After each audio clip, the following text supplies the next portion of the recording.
Shalom, shalom. Giving honor and praise to the Most High, Creator and the Maker of heaven and earth. My name is Yeshaya Yisrael of the tribe of Dan of the nation of Israel.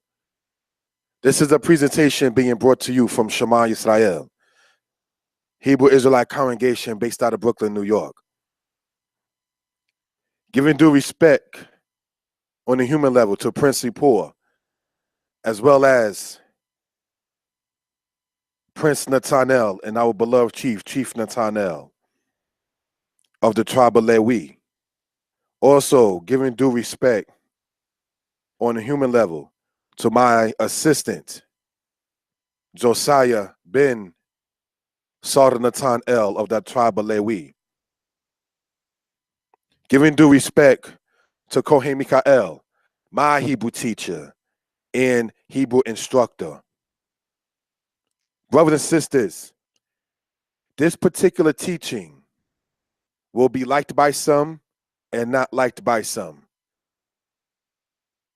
However, I have no problem with constructive criticism. Have no problem with somebody pulling my coattail. Have no problem with somebody letting me know a deeper or better understanding concerning a matter. As the Hebrew classes, so is this in regards to the fact that anything that's said in here, even if you don't see it typed in or on a PowerPoint aspect, it's all important nonetheless. We're going to rise, face the east, and call upon Yah, Creator, Maker of heaven and earth. Hallelujah!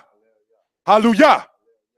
Melech ha'olam, bebakwasha, al hayom hazeh, al hayom harishon hazeh, anaknu shoalim olka, lisloak kolanu, lisloak et kol katotenu, lisloak et kol pishaenu, lisloak kol meluk lachenu, melech ha'olam bebakwasha, shub lanu, bebakwashaya, tarbutenu, sifatenu, shub lanu, et bigdenu, mishpakotenu, Yehovah melech ha'olam, titeng lanu, et ruach kazakwa be'eneaka, melech ha'olam bebakwasha, salak lanu mekol had barim asha hara'im asha asino be'eneaka, yom yom, Yehovah Elohei Yisrael, ha'el ha'ro'e ha'kol, wa'ha'el asher lo yera'e, ha'el ha'shofet ha'kol, wa'ha'el asher lo yishapet, atahu we'en kimoka, b'shamayim ba'aretz, ein yoshev al kis'erka,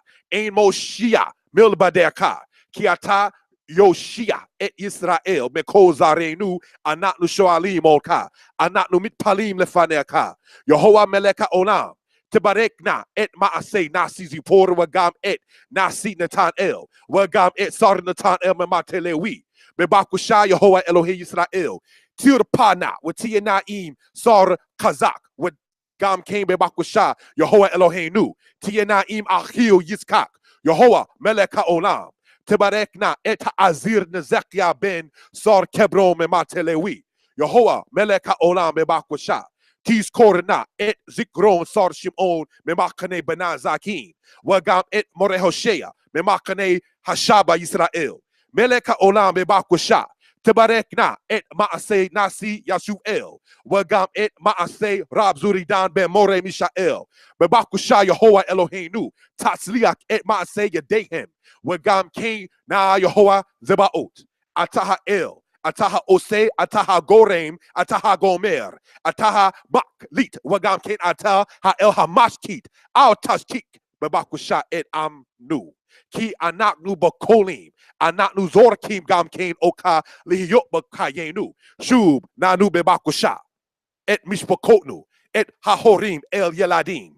Wagam kain el ha'abot with emot el yeladehem wagam kain el yeladehen melech ha'olam bebakwasha till we na et ak la akoto wagam kain isha la akota beats the kwabe eneka Yehovah Eloheinu na Yahzabaot titain ruach kazakwa la asot had barim hatobim be eneka tirpa na et Kohen Pikas, Wagam King Yehovah Zebaot, Melech HaOlam, Tiana Ito, Wagam King Tibarekna et Beit, Sor Malaki, Wagam et Ishto, Wagam King Yeladot Tayo, Yehovah, Melech HaOlam Bebakwasha, Al Tishkak, et mori.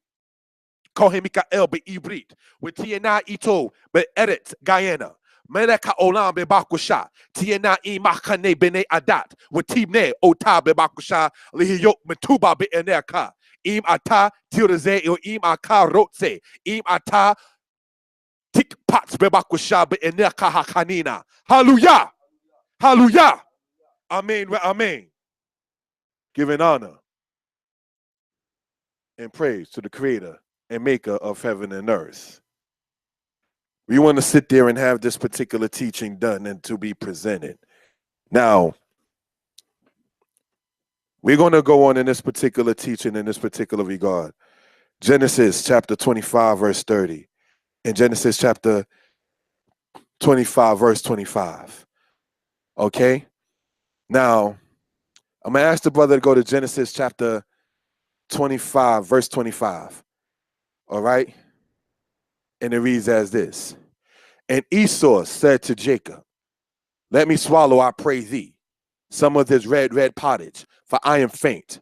Therefore was his name called Edom. Now I'm going to ask the brother to sit there and read. All right? Genesis chapter 25, verse 25. All right? So it can be noted for edification purposes. Thank you. And the first came forth ruddy, all over like a hairy mantle. And they called his name Esau. Now, one of the things to point out in this particular regard is this. The first came out ruddy. Now, the reason why I set the PowerPoint where he was called Esau and why he was called Esau first, all right, is because he wanted the red pottage, all right? And now concerning his birth, it says, and the first came forth ruddy, all over like a hairy mantle, and they called his name Esau. Now, in the Hebrew, we see this in the bottom. It says, Wa'yedze harishon ad amoni kulo ka'a deret se'ar wa'yikra'u shemo Esau. Now, the word Esau means one that is wasted, basically, in translation. Now, when you go and you see where it says ruddy, we want to explain that for edification purposes. All right? Admoni is the word that's there. But the word admoni in Hebrew means red-haired. That's why we see all over there, it says all over like a hairy mantle. So he was noted and called that or known as such due to the color of his hair. All right, this is something we want to point out for edification purposes. The word admoni is also used when describing King David. Now, as we know, King David came out of the tribe of the house of Judah. All right, so we can gain some understanding of what we're talking about. All right, so next slide, my brother. Thank you. It says this, the matter of the word ruddy. All right. It says this. The word translated as ruddy in Hebrew is admon or admoni. The significant root being Adam. Adam means man and Adama means ground. The word also means tawny. So the word Adom, said by some as Edom, means tawny. Tawny doesn't mean the average quote unquote color red that we're seeing in many cases. All right. So it's more so of a brownish red. You may say like two different types of colors that are put together, like red and white make pink. All right. So now when you're looking at this particular aspect, so when we're going to sit there and show what tawny color looks like. All right. Next slide. Thank you. The color of what is Adem ruddy / cornelian. Now, when you're looking at this particular thing right here, these are gems that actually come out of the earth. And the color of them as shown is ruddy. This is what ruddy looks like. So ruddy doesn't look Caucasian looking or quote unquote looking like a so-called white man, which is the backdrop color of the things there. Because as you see, the actual PowerPoint is background is black and then the words are yellow and then the actual parts where I put the pictures on is white. But the actual color thing that you see right there, when it says the color of ruddy, this is how it looks.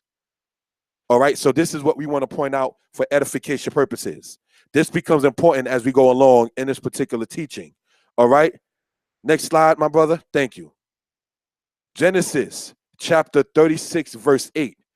In Genesis chapter 36, verse 19. All right. So I'm going to ask the brother to sit there and read. It says, and Esau dwelt in the mountain land of Seir. Esau is Edom. Now, I'm going to ask the brother to read Genesis chapter 36, verse 19. And here's what it says. Thank you. These are the sons of Esau, and these are their chiefs. The same is Edom. So one of the things we wanted to point out is the fact of it saying that Esau is Edom. So when you read about the children of Esau or Esau and the children of Edom, it's one and the same in that particular aspect. So now when it says that Esau dwelt in the land, in the mountain land of Seir, now on the map, you see right there where that particular land is. The water that you see south of that is like the Gulf of Aqaba. Then south of that, you have what's referred to as the Red Sea. Now, geographically today, they refer to that land in part by the vicinity known as Saudi Arabia. All right. So the children of Esau lived geographically in the land today in northern Saudi Arabia. So this is one thing we want to point out. All right. It says, and Esau dwelt in the mountain land of Seir. So now when you go later on in the book of Obadiah, it says what? That Esau set his nest above the stars. That's what it talks about. You understand? So that way it can be noted for edification purposes. Now, the land that we see there in the map that says S-E-A-R, also like the Sinai, like Egypt, like Lebanon, like Jordan, like Saudi Arabia, like Yemen and Oman, is also referred to in today's terminologies as part of what they call the Middle East. So now, even if we take that term, a term that was created in the year 1902 by an East Indian man named Mahan, all right? Even if you take that term, by the brothers who are teaching that the Edomites or the children of Esau are all the Caucasian, aka the white man, woman, and child of today, are we saying that the true home of the white man is in what you call the Middle East? Are we saying that the white man came from out of the line of the Hebrews? So these are things we want to point out for edification purposes. All right. So now with that in mind, let's go on to the next slide. Thank you, my brother. Exodus chapter 15 says this. Then were the chiefs of Edom affrighted, the mighty men of Moab trembling taketh hold upon them. All the inhabitants of Canaan are melted away. Now the Hebrew says this. Az, Nib, Halu, Alufe Edom, Ele Moab, Yo Kazemo Ra'ad, Na Mogu, Kol, Yoshbe, Canaan. Now in the book of Zechariah, chapter 12, verse 5, I'm going to ask the brother to read that. Thank you, my brother. And the chiefs of Yehuda shall say in their heart, the inhabitants of Jerusalem are my strength, though through Yah of hosts, their God. So this is what we want to point out for reason and purposes. All right. Now, thank you, my brother. Now, when you look there in the green, all right, in the Hebrew, it says alufe, and then the other part says alufe. Now, I'm going to read the one on the right-hand side says this. Wa amru alufe Yahuda, bilbam. Now, bilbam means in their heart. All right, leb means heart. You got the aspect with the lamed, with the shawal. If you go over back to lesson 6 in the Hebrew class being redone, you'll see that. So you just join it on with the sound beforehand. See how all the classes are connecting? Now, getting back into the point, it says this. Wa amru alufe Yahuda. Now, aluf is generally the term that a lot of brothers who are teaching that Esau is the white man says aluf means duke, D-U-K-E. But one of the things I wanted to point out is the same word aluf also means chief. So though the translation in English, when you read about the dukes of Edom in the book of Genesis and so forth and so on in the English, the word in there is aluf from the Hebrew root word elef, which means clan or thousand. So when it speaks about the chiefs of them, it speaks about the heads of the thousands of such and such. So these are things we want to point out for edification purposes. It's used in the same Hebrew concerning Edom and concerning Judah. So there is no deeper meaning about the English translation of Duke, D-U-K-E. Some people try to say Duke University in North Carolina has something to do with that, but maybe so. Maybe the person liked the English translation and just wanted to put that in there. However, the Hebrew lets it be known that a Duke in that regard is the same as a chief once it came down even to the tribe of Judah. that we see in Zechariah. So these are things to be noted for edification purposes. Brothers and sisters, it says, and the chiefs of Judah shall say in their heart, the inhabitants of Jerusalem are my strength, through the Lord of hosts their God. So now what's going on in Zechariah 7? It talks about the restoration of the tribes of Israel, in this part being Judah, once it comes down to them going back into and being inside of the land. Why does this become important, brothers and sisters? Is because when you're dealing in this particular regard, when you're dealing in this particular aspect, there were chiefs in the house of Israel. There were chiefs in the house of Israel. So all of there was no rank and file on this and that, and why do I have to listen to such and such? Like we went over before in a discussion last week concerning the matter of Simeon and Amalek, Joshua didn't question Moses. You understand? Even when the time when Moses had to, in layman terms, that told Joshua, son, relax with that. Relax with that. Oh, Eldad and Medad prophesying in the camp, I'm gonna slay him. You will not do that. Yo, you need to hold that down. You feel me? And put it in layman terms, like, no, I wish everyone were prophets so they can see what I see. Did Joshua get in his feelings like, yo, what's the point in having soldiers? You ain't going to use them. No, Joshua knew when to fall back. And he was a respected man of the Most High God. The Most High spoke to Joshua. You understand? The Most High spoke to Joshua through an angel of Yah as well. So Joshua didn't sit there and lose his place and then ultimately lose his cool and then got demoted like Saul did. See character? Know when to fall back, you maintain your position. It says, not that Joshua is a fool. It says even a fool, when he holds his peace, is counted wise. So how much more a man of the Most High like Joshua, when he holds his peace, know when the time to speak, know when to refrain from speaking. So when your superior is telling you, relax with that. It ain't the time for all that right now.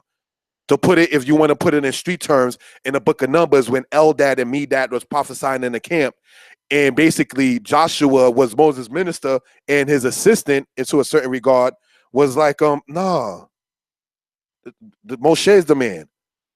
So these guys prophesying too was like, you're not the prophets, he is. So you know what? I'm gonna fall on you. And the person he respected as the prophet, Moshe, was like, you will not sit there and fall on them. You need to pipe that down. You need to relax with that, Joshua. I wish everybody was able to see what I see. That's the role of a leader and a true general, knowing when to tell the soldiers, relax. It ain't that serious. What they doing is something that you probably didn't even see that I wanted.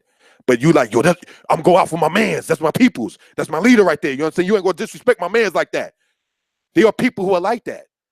You understand? That's why Nathan had to know how to approach David. You understand? Oh, you're an adulterer. Somebody in David's side as his mans, to put it in layman terms, would have rolled his head down the steps like, yo, you ain't going to step to him like that. You understand? But that's how, when you're feeling somebody, respecting somebody, if you truly respect and feel that person as your leader, then you will sit there and know to respect orders. And it doesn't make you any less of a man.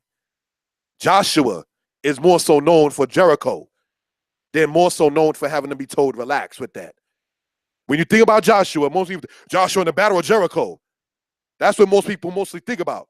They're not thinking about the fact that Moshe had to tell him at one time, hold that down, relax with that. That's not what we about. We didn't come out here for all of that drama. You understand? Like Saul, not knowing his superior, who was Samuel, and so forth, how to go and rank and file. There's an order to certain things. And so what does it say here concerning the chiefs of Judah? It says, through the Most High of hosts, their God. So the ultimate chief is Yah. And everything falls under rank with that one. You understand? Let that be noted for edification purposes. Next slide, my brother. Thank you. Here we go. Papyrus regarding Hadad/Wormai in the matter of Israel in the era of Dynasty 18. All right. Now, this is concerning an Egyptian record referred to commonly now as the Papyrus Moscow. Just like the Europeans took the Egyptian records and put their names on it, calling it Moscow, this and that, so did the Europeans take the Hebrew records and call it a Bible. There's no Hebrew word for Bible. Right. 2 books. Biblos, books. The Tanakh is in Hebrew acronym meaning Torah, Nebe'im, and Ketubim. So they took the Tau, the Nun, and the Kaf. But there's no Hebrew word for Bible. So that's another subject. But we want to sit there and to get into this particular aspect in this particular regard. Okay? And it says this: flight to Seir. If only I had sent him off to Narin in order to fetch the hidden gemstone, he would then have gone to the people of Seir, example, the Edomites, and he would have returned to us again. Would that he had reached my people, the Edomites. All right, so what is that being stated in that particular regard? All right, is this the flight of Hadad, the Edomite, 1 Kings chapter 11. Now, this is concerning the era of what happened during the era of Solomon. All right, so we can gain an understanding of what we're talking about. So Hadad in the scriptures is known in Egyptian as what? Wermai. So all of the notes is written in that particular regard. All right. So now when you look at the other side of it, the right side of this particular PowerPoint, this is the Israel. Israel in Egyptian is Yisrael. We already went over this in a thing called From Avaris to Alabama, the Travels of the Children of Israel. You can look that up on this particular channel. So you had the Y aspect, and then the S aspect, then the R aspect, and the I aspect. Now, when I did a video entitled Hebrew stands on its own merit, not out of Egypt, I showed the hieroglyphic aspect and how that particular thing worked. This is, as I'm presenting, brothers and sisters, for those who may be following and familiar with this, they may say, what am I talking about? Saying this is era of Dynasty 18, thinking that this coming from the Meneptah stele must have been from Dynasty 19 as the son of Ramses II. What I'm presenting is this: what they refer to as the Meneptah stele or the Israel stela in archaeology and so forth and so on was actually written by a pharaoh named Amenhotep, brothers and sisters, the third. And Merneptah later on added on to that. You can tell by the particular things that's spoken about in that particular thing. Ancient Egyptian pharaohs actually at different points put their names on other people's monuments. So if, let's say, Pharaoh Pepi of Dynasty 6 did something, it was not too far-fetched for Seti the first of Dynasty 19 to add on his name to it. Because according to Egyptian theology, the Pharaoh was the son of their god. All right? So being the son of their particular god, it wasn't the Pharaoh that did it. It was the god within that particular Pharaoh that did it. So you can put your name on any monument and everything's supposed to be all right. That's why in Egyptian chronology, they always have to sit there and always try to remember the culture of that particular people, because they didn't go chronology-wise by saying like David, Solomon, Rehoboam, Abijah, Asa, Jehoshaphat, Jehoram, Jehoash, Amaziah, Uzziah, Yotam, Ahaz, Hezekiah, Manasseh, Ammon, Josiah, Jehoiakaz, Jehoiakim, Jehoiachin, and Zedekiah. See, they didn't do that in that particular regard. So going all the way from Solomon to the era of Zedekiah, chronological wise. So when you look at the Royal Turin Papyrus of Dynasty 19 or 20, then you're looking at the Turin Papyrus as stated. You're looking at the Abydos record. You're looking at the Saqqara record. You're looking at the other records of ancient Egypt regarding their particular list of kings. You're always going to have it in conflict, because if they didn't like the king, they didn't put the king inside this register, like Akhenaten, for instance. So now getting into this particular aspect, once it comes down to that, brothers and sisters, is this: when they're trying to sit there and say what is referred to as the Meneptah stele must have only been in Dynasty 19, knowing good and well that Ramses II, his father, put his name on other pharaohs' monuments. He actually took some names off and then said that he did it. So looking at monuments and then trying to look at the chronological list of Egyptian kings, the timeline is always going to sit there and be lopsided and biased, because in the ancient world, among their own people, it was biased. All right. So these are things that we want to sit there and talk about in this particular regard. All right. This particular teaching is in regards to the house of Esau, nonetheless, for those who are commenting. All right. So next slide, please. Thank you, my brother. the Amalekites and the Egyptians in part. It says, when the Israelites left Egypt, we see that the Amalekites attacked the Israelites in Exodus 17. These Amalekites were later the rulers of Dynasty 15, which is after the Exodus. An image of them from 10 is to the right. Now, when you look at the right-hand side of this particular thing here, brothers and sisters, this is referred to as the 10 is Hyksos. Now, the Hyksos we went over before in history was simply Hyksos is a terminology meaning shepherd kings, all right, from the Greek.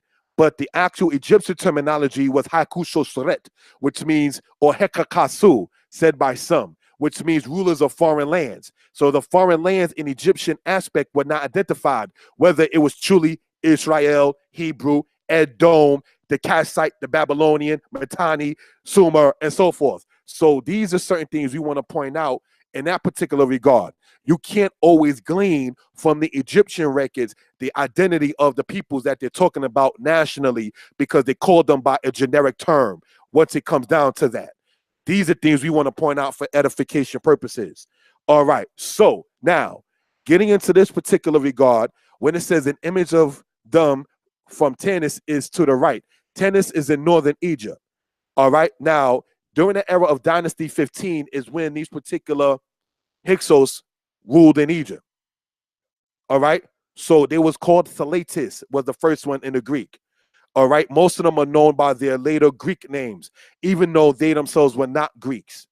The Hyksos generally come out of the land of Edom, out of the land of Canaan, and out of the land of Aram.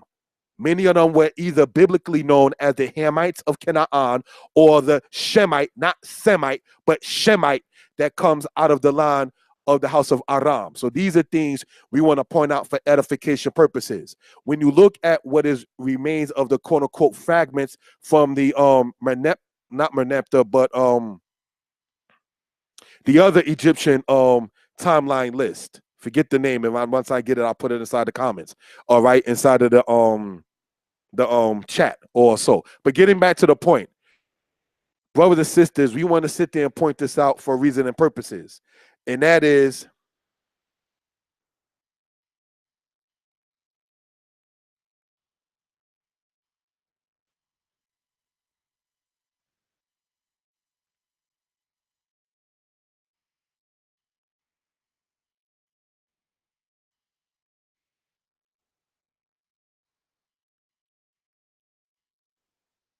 one of the things to point out is these Hyksos that wound up ruling in Egypt in Dynasty 15 were after the Exodus that occurred in Dynasty 13. All right. So now that the camp here, Shema Yisrael, is going into the book of Exodus soon, we'll present more information concerning this kind of matter. All right. Next slide, please. Thank you. It says the Edomites in regards to Assyria. All right. It says there were Edomite kings who were known among the Assyrians. They were written in records by the names Kos Malaka, Malik Ramu, and Kos Gavri. Kos, K-A-U-S in the English spelling, was one of the gods of the Edomites. Now, this becomes important concerning who was a god of the children of Edom. Why does that become important, brothers and sisters? Is because of what we're going to be talking about later concerning the name of the Most High. Okay, so these are things we just want to point out for edification purposes. So they were the Amalekites that you see in the book of Exodus were descended from those who came out of the house of Esau. All right. And they attacked the Israelites. We already went over the matter of Amalek extensively last week in a discussion on this channel called The Matter of Simeon and Amalek. All right. So these are things we want to point out for reason and purposes. Next slide, please. Thank you. And I'm going to ask the brother to read in the book in Deuteronomy chapter 23, verse 7. Now, while he gets there, I want to mention this here. It says David had conquered the Edomites. Under David, there's to say David of the tribe of Judah who ruled over Israel. On the human level, the Israelites controlled a large portion from the Euphrates to the border of Egypt. That comes out of the book Archaeology in the Holy Land by Kathleen Kenyon. And then it says the Israelites had rule over Edom from the era of David to the era of Jehoram of Judah. So Jehoram of Judah, which was after Jehoshaphat. So you had, as stated, David, Solomon, Rehoboam, Abijah, Asa, Jehoshaphat, Jehoram. We're talking approximately over 200 years that the tribes of Israel had rulership over the house of Edom. If we remember the portion, brothers and sisters, that Isaac gave to Esau, he says, when the time of Jacob's triumph is over, you shall break his yoke from off your neck. So Isaac already prophesied about Edom being subservient to the house of Jacob. And then eventually, when Jacob messed up, like in the case of Jehoram and so forth and so on, the Edomites were able to say, okay, done serving you, and so forth. So these are things we want to point out for edification purposes. I'm going to ask the brother to read Deuteronomy chapter 23, and we're going to start in verse 8 in the Masoretic text or in the King James in 23:7. Read on, my brother. Hallelujah. Thou shalt not abhor an Edomite, for he is thy brother. Thou shalt not abhor an Egyptian, because thou was a stranger in his land. So with that particular aspect, it says what? You shall not abhor an Edomite, for he is your brother. Now I'm going to ask the brother to go from there to the book of Malachi, chapter 1, verse 1, so we can gain some understanding of what we're talking about. All right, the book of Malachi, chapter 1, verse 1, so we can gain some understanding of what we're talking about, brothers and sisters. All right, thank you, my brother. All right, the book of Malachi is in the Masoretic text before the book of Psalms and after the book of Zechariah. All right, we are in the book of Malachi, which is before the book of Psalms and after the book of Zechariah. You got to turn back.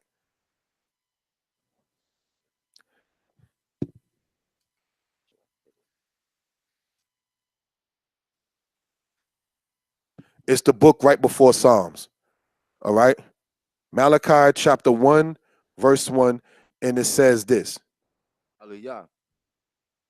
The burden of the word of Yah of Israel by Malachi. I have loved you, saith Yah.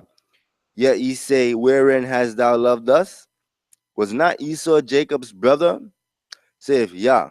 Yet I loved Jacob, but Esau I hated. All right, so it says that the Most High loved Jacob, but Esau he hated. And then ask a question, was not Esau Jacob's brother? All right, so the Most High doesn't sit there and take family favoritism. Read on. And made his mountains a desolation, and gave his inheritance to the jackals of the wilderness. Whereas Edom saith, we are beaten down, but we will return and build waste places. And build the waste places, saith Yah of hosts. They shall build, but I will throw down, and they shall be called the border of wickedness. And the people whom Yah execrated forever. And so, told our brother. So the thing I wanted to point out is this. Once it comes down to that particular regard, it says, was not Esau Jacob's brother? So now taking that and going back to the book of Deuteronomy, when it says you shall not abhor an Edomite, for he is your brother, we already showed that Jacob and Esau are brothers.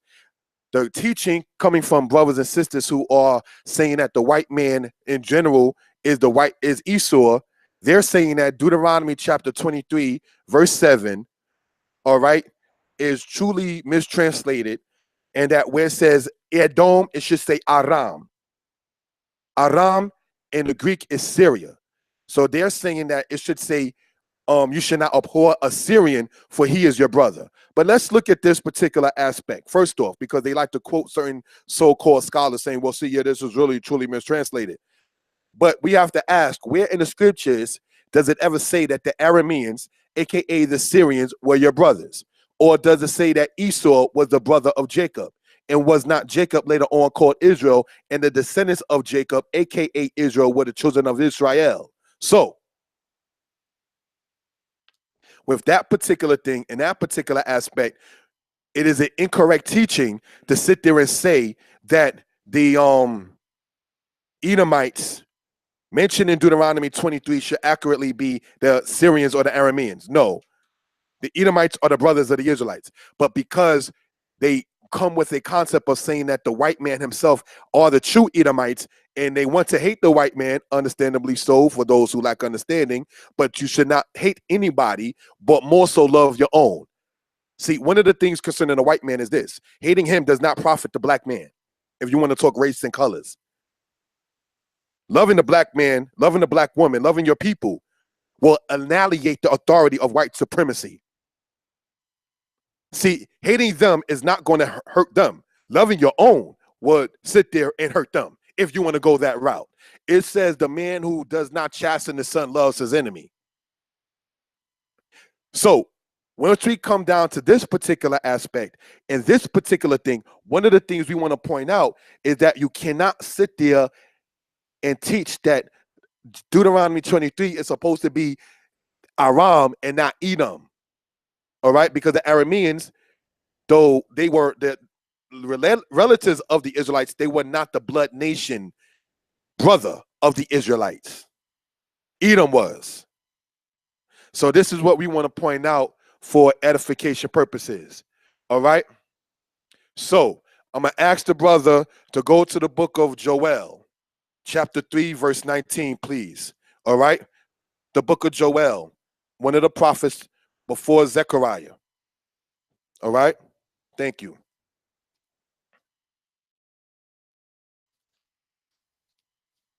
Joel chapter 3, and we're going to start, brothers and sisters, in verse 19, and it says on this wise. Thank you. Hallelujah.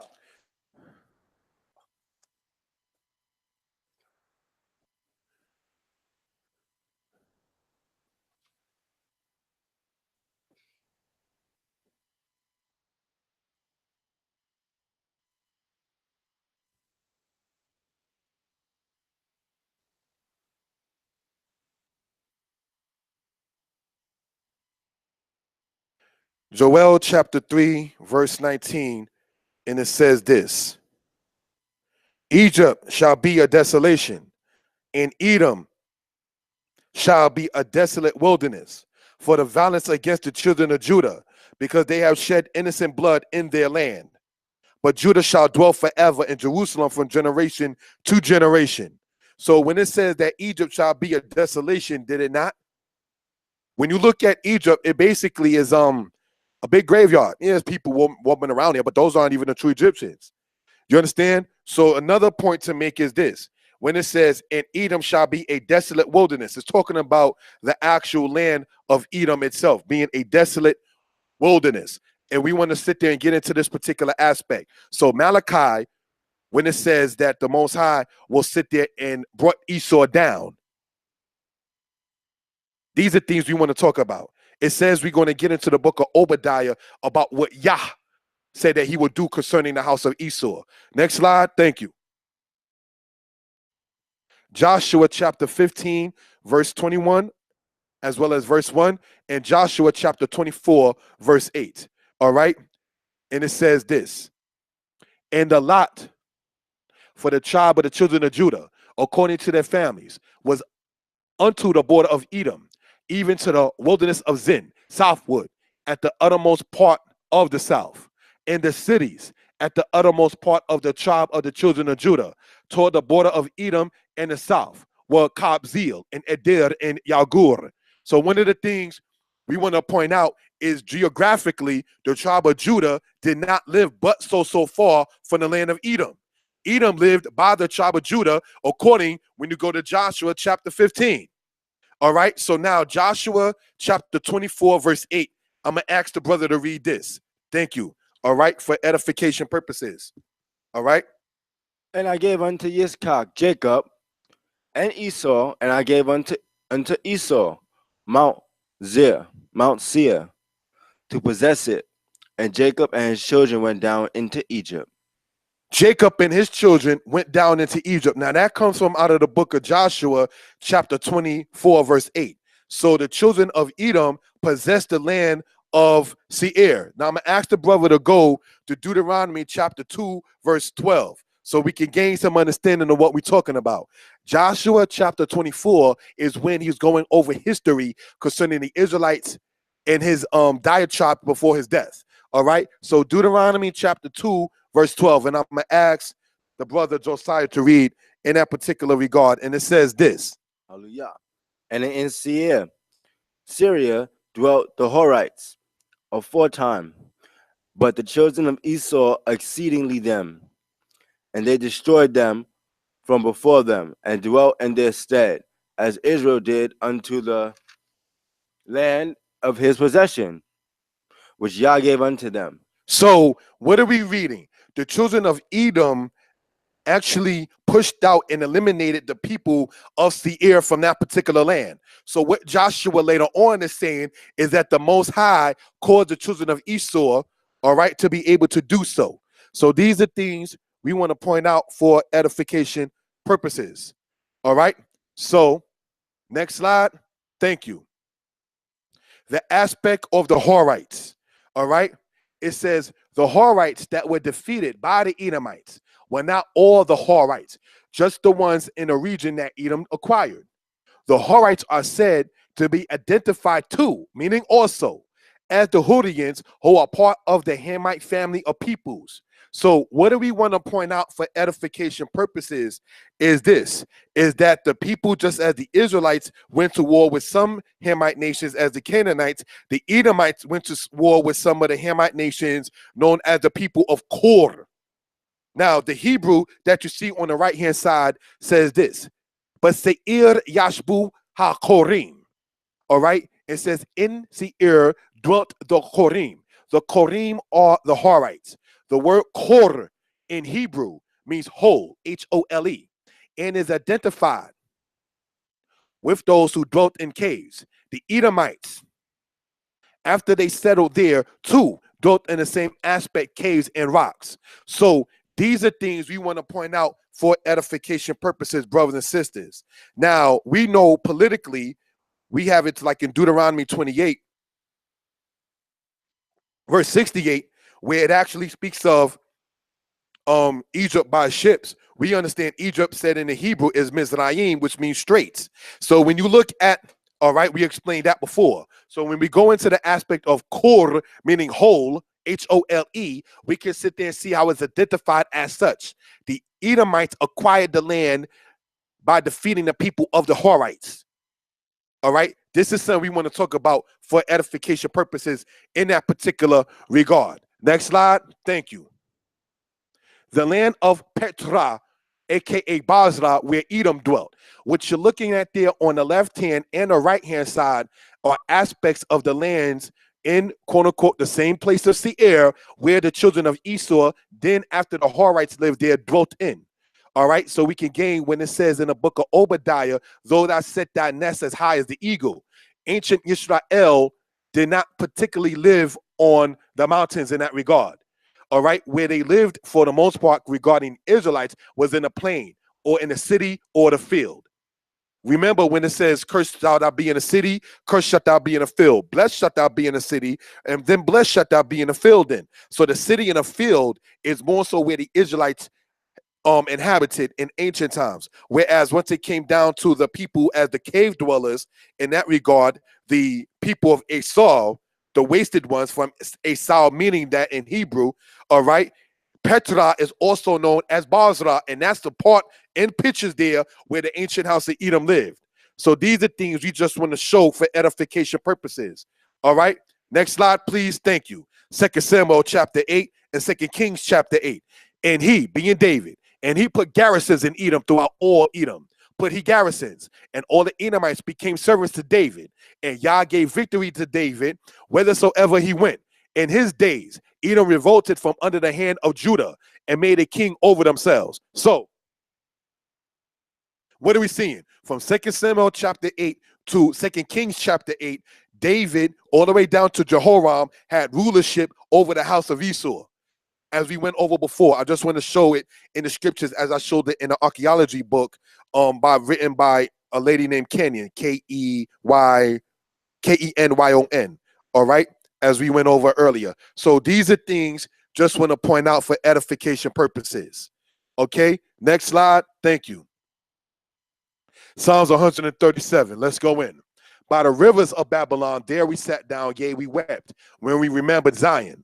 We hanged our harps upon the willows in the midst thereof. For there they carried us away captive. We cried, for there they that carried us captive, we cried of us a song. And they that wasted us required of us mirth, saying, sing unto us of the songs of Zion. How shall we sing the Most High song in a strange land? If I forget thee, O Yarushalem, let my right hand forget her cunning. If I do not remember thee, let my tongue cleave to the roof of my mouth. If I prefer not Yerushalayim over my chief joy. Remember, O Yah, the children of Edom, in the day of Jerusalem, who said, raise it, even to the foundation thereof. O daughter of Babylon, who ought to be destroyed. Happy is he that rewardeth thee as thou hast served us. Happy shall he be that taketh and dasheth thy little ones against the stones. What's going on here? Couple of things. Let's first deal with the so-called conscious community and their attack concerning Psalms 137. Oh, you're talking about dashing the babies. Again, that's the same thing Nat Turner did to the white baby slave masters. What are you talking about? When you're dealing in war, you sit there and kill all the males. Ain't that what the white man did to us? If they didn't kill them physically, they killed them economically, socially, politically, spiritually, as the brother Josiah pointed out. And I'm not going to use profanity, but we know what it is. When the black woman has then been said, niggas ain't, he's dead to her. There was a saying going around not too long ago talking about the black woman is the new black man. The black man has been emasculated and dehumanized.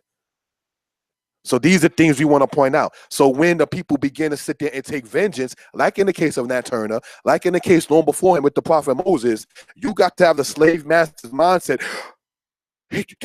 Talk about killing the little babies.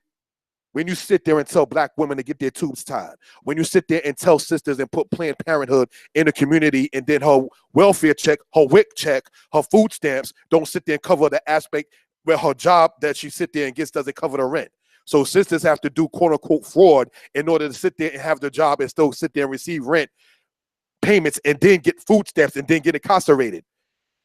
But you tell us we're wrong. When we sit there like the brother Nasi Yishmael spoke about vengeance upon the enemies. This ain't Christianity, Israel. This ain't turn the other cheek. This is not turn the other cheek. We want that to be noted. Even when parents slap their children, the child don't turn the other cheek and say, hit me here too. They say, Abba, Ima, please stop. Now, okay, I've been a bad boy. Here, mommy. Here, Abba. Here's the belt. No, you got to be sent as a child to go and get that. So these are things why we want to talk about in this particular case. All right. So once it comes down in this particular aspect, once it comes down in this particular teaching, brothers and sisters, it says what? If I forget thee, O Yerushalayim, let my right hand forget her cunning. If I do not remember thee, let my tongue cleave to the roof of my mouth. It's talking about the aspect of yearning for the land that you had in the past. Land, like the elder spoke about yesterday in Shema Israel. Land. A free people have to have a land.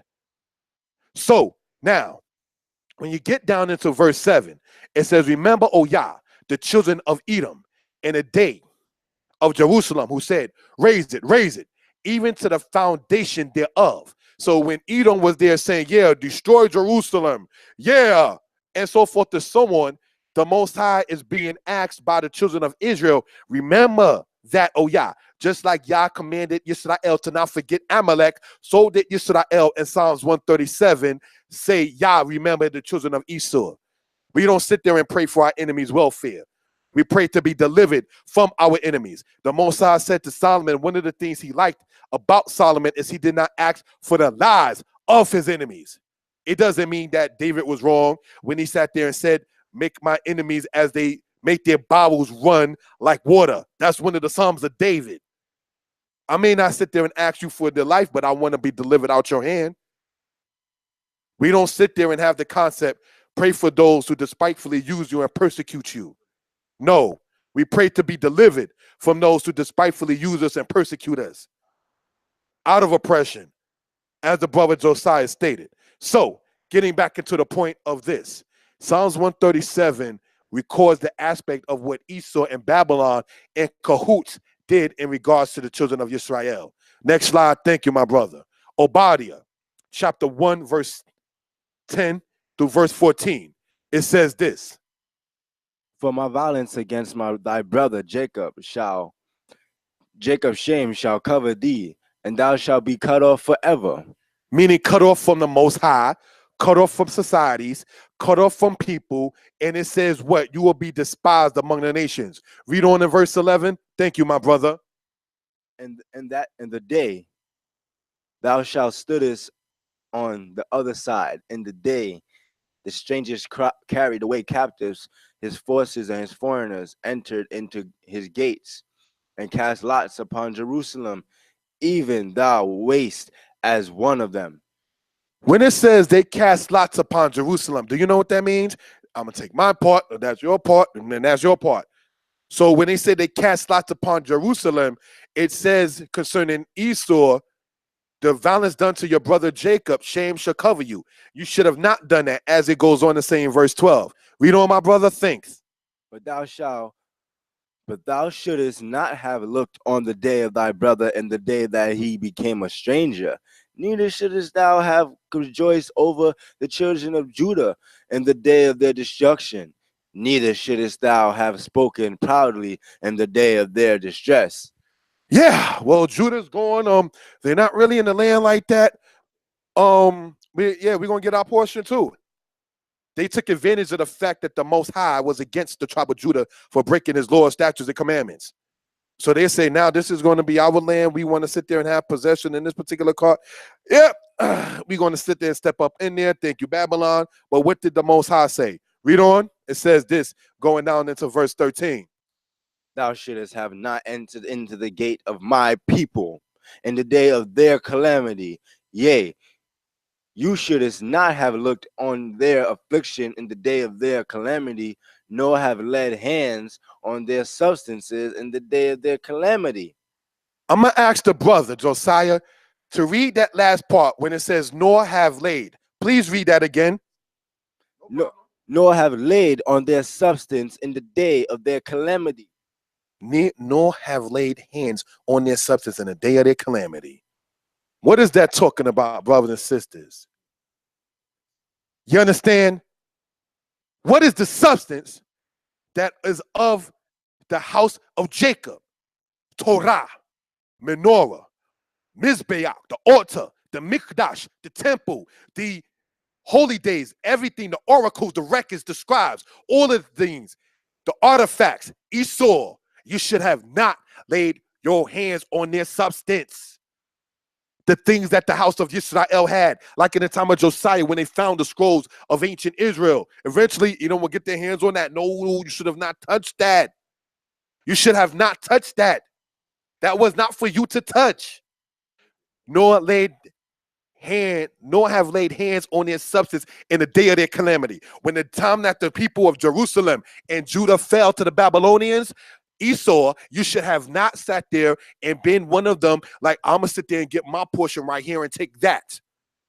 When you go in the book of Obadiah, chapter 1, verse 1, it says, if thieves come unto thee, if grape gatherers by night, will they not leave some gleaning grapes? Maybe they will, so that way they can cover their tracks. But once it came down to the substance of Israel, Esau tried to take everything.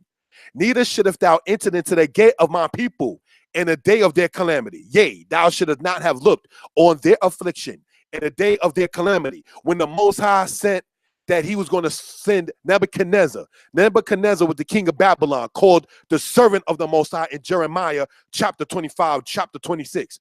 The Most High said, I will send my servant Nebuchadnezzar to go and do a particular thing.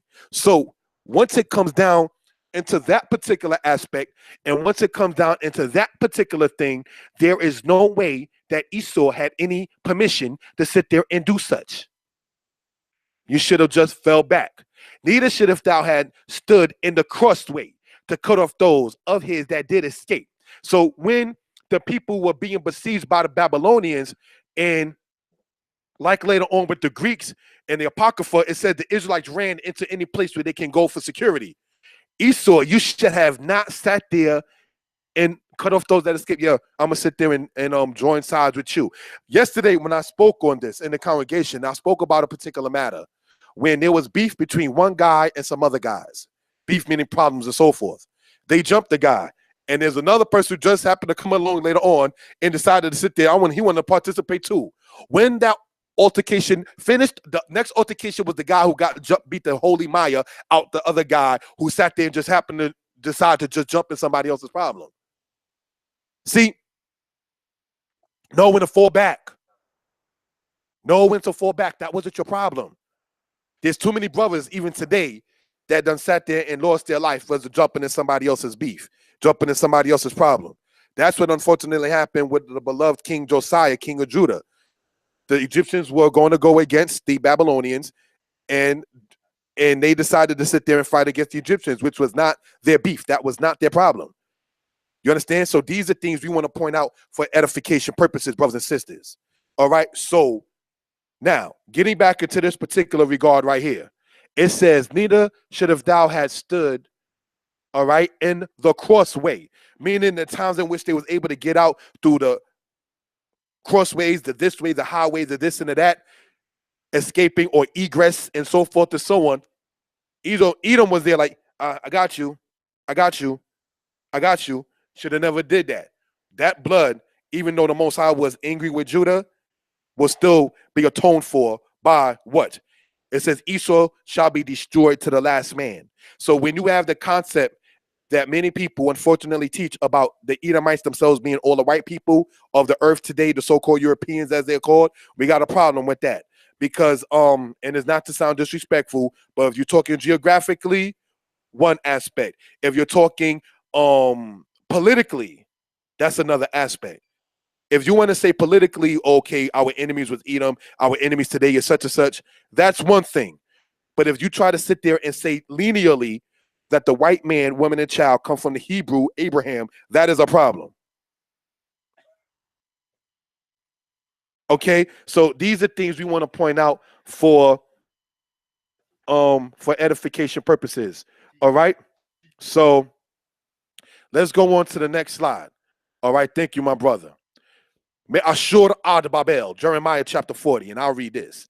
It says, now when all the captains of the forces which were in the fields, even they and their men, heard that the king of Babylon had made Gedaliah, the son of Achiquam, governor in the land, and had committed unto him men and women and children, and of the poor of the land, of them that were not carried away captive to Babylon.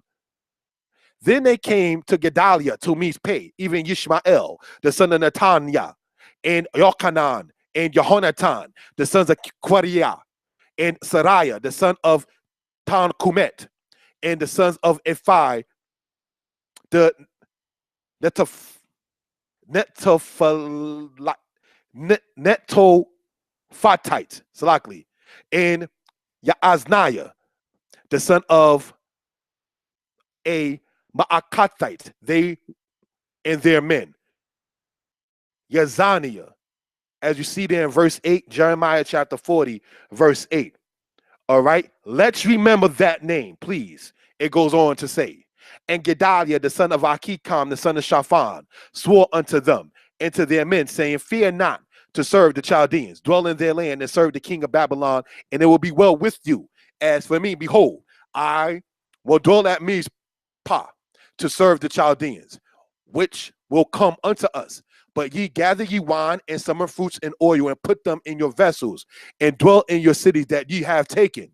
Likewise, when all the Jews, that is to say the house of Judah, the Israelites, in verse 11, that were in Moab, and among the Ammonites, and in Edom, and that were in all the countries, heard that the king of Babylon had left the remnant of Judah, and that he had set them over them, Gedaliah, the son of Achiquam, the son of Shaphan, even all the Jews, that is to say the Israelites of the tribe of Judah, okay, returned out of all their places, whether they were driven, and came to the land of Judah, to Gedaliah, unto Mizpah, and gathered wine and summer fruits very much. The point in this is this, brothers and sisters, is this. The Israelites, all right, after the Babylonians besieged the land, they set up for the remains of the people that were still in the land, Gedaliah as a lieutenant or a governor and so forth. So you had Israelites in Babylon at that time. You had Israelites still in the land of Israel, in Jerusalem, and in other cities of Judah, like Mizpah which was actually in the land of Benjamin at that particular time. Then you have it to where Jerusalem too is actually in the land of Benjamin. But if you read Joshua chapter 15 and 16. But getting back into the point, you also had Israelites in the time of Jeremiah, also in the land of Egypt. So you had Israelites in Egypt, Israelites in the land of Israel, and Israelites in Babylon. See the dispersion that the Most High said, the beginning of scattering from one end of the earth to the other, because you brought in the idols that Solomon worshiped. You brought in the idols that the king Ahab had, that the king of Israel had, that you read of in the book of Micah, when it said the statues of Omri are kept. So you had Omri and his idols, Ahab and his idols, Jehu and his idols. The divided monarchy in the northern kingdom had 20 kings of the northern tribes of Israel, and all of them were wicked. All the kings of the northern tribes were wicked, from Jeroboam to Nadab to Baasha to Elah to Zimri to Timni to Omri. All of them were wicked. All of the kings of the northern, all 20 of them were wicked. All right, so these are things we want to point out. And of the kings of Judah, after Solomon being 20 also in number, there was only noted 6 to be righteous. So you had, after the death of Solomon in the southern kingdom, you had 14 wicked kings, and of the northern kingdom, no righteous kings. So now when you see Babylon coming along, don't wonder why. When you see the Assyrians coming, don't wonder why. The Most High stated in Isaiah 10, I sent the Assyrians against an ungodly people. It says in the book of Amos, the people that pant after the poor for a pair of shoes. The elder prince of poor read yesterday, you don't take the person whose poor is garment to pledge, for wherein shall he sleep? Ancient Israel did that. It speaks in the book of Ezekiel about men who dealt with women on their menstrual, on their uncleanness sexually. It talks about ancient Israel dealing in the book of Amos when it says a father and his son going to the same maid, aka today running a train on her, father and son. The Most High said, you profane my name in that. There are certain things you just don't do. So now when you begin to see the kinds of wickedness that ancient Israel was into, you can see why the kingdom fell. Wickedness will bring you down, brothers and sisters. There's no new rules to the game.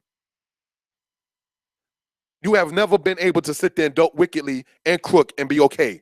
There's people who change their ways, like King Manasseh, and then put back on the throne.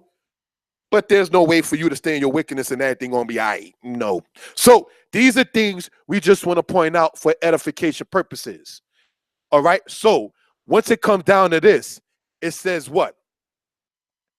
Likewise, when all the Jews, that's of the Israelites, verse 11 is important, that were in Moab and among the Ammonites and in Edom. So you had Israelites scattered among Moab, and you had Israelites scattered among the Ammonites, and Israelites scattered in Edom.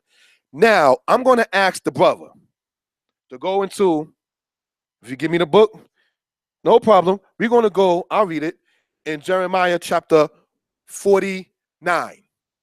All right? So we can gain some understanding of what we're talking about. All right? And here's the point in that particular regard.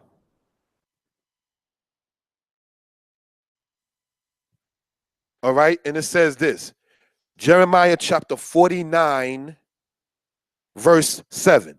Thus saith the Most High of hosts, is wisdom no more in Teman? Is counsel perished from the prudent? Is their wisdom vanished? Flee ye, turn back, dwell deep, O inhabitants of Dedan. For I do bring the calamity of Esau upon him, the time that I will punish him. If grape gatherers come to thee, will they not leave some gleaning grapes? If thieves by night, will they not destroy till they have had enough? But I have made Esau bare, and I have uncovered his secret places, and I have not, and he shall not be able to hide himself. His seed is spoiled, and his brethren and his neighbors, and he is not. Leave thy fatherless children, I will rear them, and let thy widows trust in me. So it goes on to say, for thus saith Yah, behold, they to whom it pertaineth not to drink of the cup shall assuredly drink, and art thou he that shall altogether go unpunished? Thou shalt not go unpunished, but thou shalt surely drink. For I have sworn by myself, saith Yah, that Bozrah shall become an astonishment, a reproach, a waste, and a curse, and all the cities thereof shall be perpetual waste. I have heard a message from Yah, an ambassador is sent among the nations. Gather yourselves together and come against her and rise up to her in battle. For behold, I will make thee small among the nations and despised among men. Thy terribleness have deceived thee, even the pride of thy heart. O thou dwellest in the cleft of the rock, that stronghold of the nest of the hill.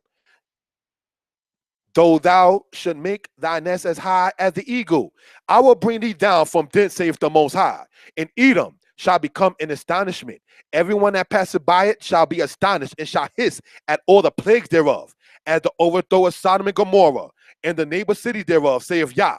No man shall abide there, neither shall any of the son of men dwell therein. Behold, he shall come up like a thicket, like a lion from the thickets of the Jordan, against the strong habitation, and I will suddenly make him run away from it. And whoso is chosen, him will I appoint over it. And who is like me, and who shall appoint me a time? And who is the shepherd that should stand before me? Therefore, hear ye the counsel of Yah, that he have taken against Edom, and his purposes that he have proposed against the inhabitants of Teman. Surely the least of the flock shall drag them away. Surely their habitation shall be appalled. The earth quaketh at the noise of their fall. There is a cry, a noise whereof is heard in the Red Sea. Behold, he shall come up like a swoop down as a vulture, and spread his wings against Bozrah. And the heart of the mighty men of Edom at that day shall be as the heart of a woman in her pains. So when they read in Jeremiah chapter 49 about the destruction of the house of Esau, in that particular regard, that's just what we want to point out for edification purposes, brothers and sisters. It talks about their fall and their destruction. The book of Obadiah states the reason why. What happened in Jeremiah 40, brothers and sisters, is the Israelites that were in there, when they found out basically that Israel was still in the land after the Babylonians besieged the temple and destroyed it. We're talking 597 and then later on 586 BCE. The Israelites wound up going back into the land to a great extent. That becomes important when you speak about the diaspora of Israel. All right, so let's not, then it's his. The Assyrian matter and the Israelites. What you're looking at on the left-hand side is musicians that the Israelites were pictured as inside the land of Assyria, going into the Assyrian captivity. All right, now, brothers and sisters, the men there had cornrows. That's what it looks like to me, and a very well set in beard. Now, we see the complexion. That's what it is. Then when you look at the other particular aspect on the right-hand side, see, that's where the land of the Assyria had rule in that particular regard, which also included where the Edomites were at. From the 9th to the 7th century BCE, the Israelites was also engulfed in that. This is why you see later on Jehu, king of Israel, bowed down to Shalmaneser III inside of artifacts. He also is pictured with cornrows. Okay, so we're going to go on to the next slide. And it says this: the Assyrian matter and the Israelites. The Assyrians spoke of Ahaz of Judah, Hezekiah of Judah, Manasseh of Judah, Menahem of Israel, Pekah of Israel, Hosea of Israel. I'm going to ask the brother to go to 2 Kings chapter 17, verse 4, so we can gain some understanding about this. Now, if you look, brothers and sisters, and remember, this part right here in Jeremiah 40, when it speaks about the diaspora of Israel after Babylon done besieged, you had Gedaliah, all right, in the land of Benjamin in a city called Mizpah. And it also speaks about the other aspects of the leaders at that particular time. It said the Israelites, aka Judah, unfortunately transliterated as Jews, which is Yehudim, which would be Judites, or those that were of the southern kingdom of the house of Judah, okay? It said they went back into the land, while the other Israelites were unfortunately in the land of Chaldea. All right, while we already went over in previous teachings, such as, and I recommend this video on this channel called From Avaris to Alabama, because we went over the Elephantine matter of the Israelites in Elephantine Island in the land of southern Egypt, north of Sudan in Africa. So this is what we want to talk about. The diaspora of Israel, to a great extent, is only at that particular era within the continents known as Africa and Asia. The Israelites did not go to England and become Jewish. The Israelites fled into African and other Asian places. This becomes important. Now, when we look at this particular aspect right here, why did I say that knowing that becomes important for the diaspora before I went to that slide? Is because the Assyrian kings mention King Ahaz, King Hezekiah, and King Manasseh. Menahem of Israel, Pekah of Israel, and Hosea of Israel. So I'm going to ask the brother to go to 2 Kings 17, verse 4, so we can gain some understanding of what we're talking about in this particular regard. All right? Thank you, my brother. Hallelujah. And the king of Assyria found conspiracy in Hosea, for he had sent messages to So king of Egypt, and offered no present to the king of Assyria, as he had done year by year. Therefore the king of Assyria shut him up and bound him and in prison. So when you're looking at this, brothers and sisters, all right, you had it to where the Assyrians were ruling in the era that we see in 2 Kings 17. So when we go back over here, and it said from the 9th to the 7th century BCE, that is to say the 7th century BCE is 600 something BCE. 700 something BCE is the 8th century BCE. This becomes important because people of the northern tribes of Israel taken into the Assyrian captivity, as well as later on in 701 BCE with the people of Lachish and taking the people of Judah to the Assyrian captivity, as we went over before, brothers and sisters. That becomes important because what we just read in the book, brothers and sisters, of 2 Kings 17:4 is inclusive of the date that we see right here, where it says the 9th to the 7th century. So in 721, 722 BCE is the time we see in the book of 2 Kings 17.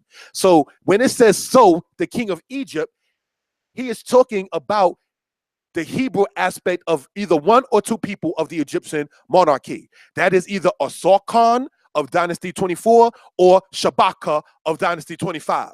But because the Egyptian chronology and what they call the third intermediate period is kind of flip-flop and sloppy and so forth and so on, it's kind of hard reading the Hebrew record to try to ascertain which Egyptian king is talking about.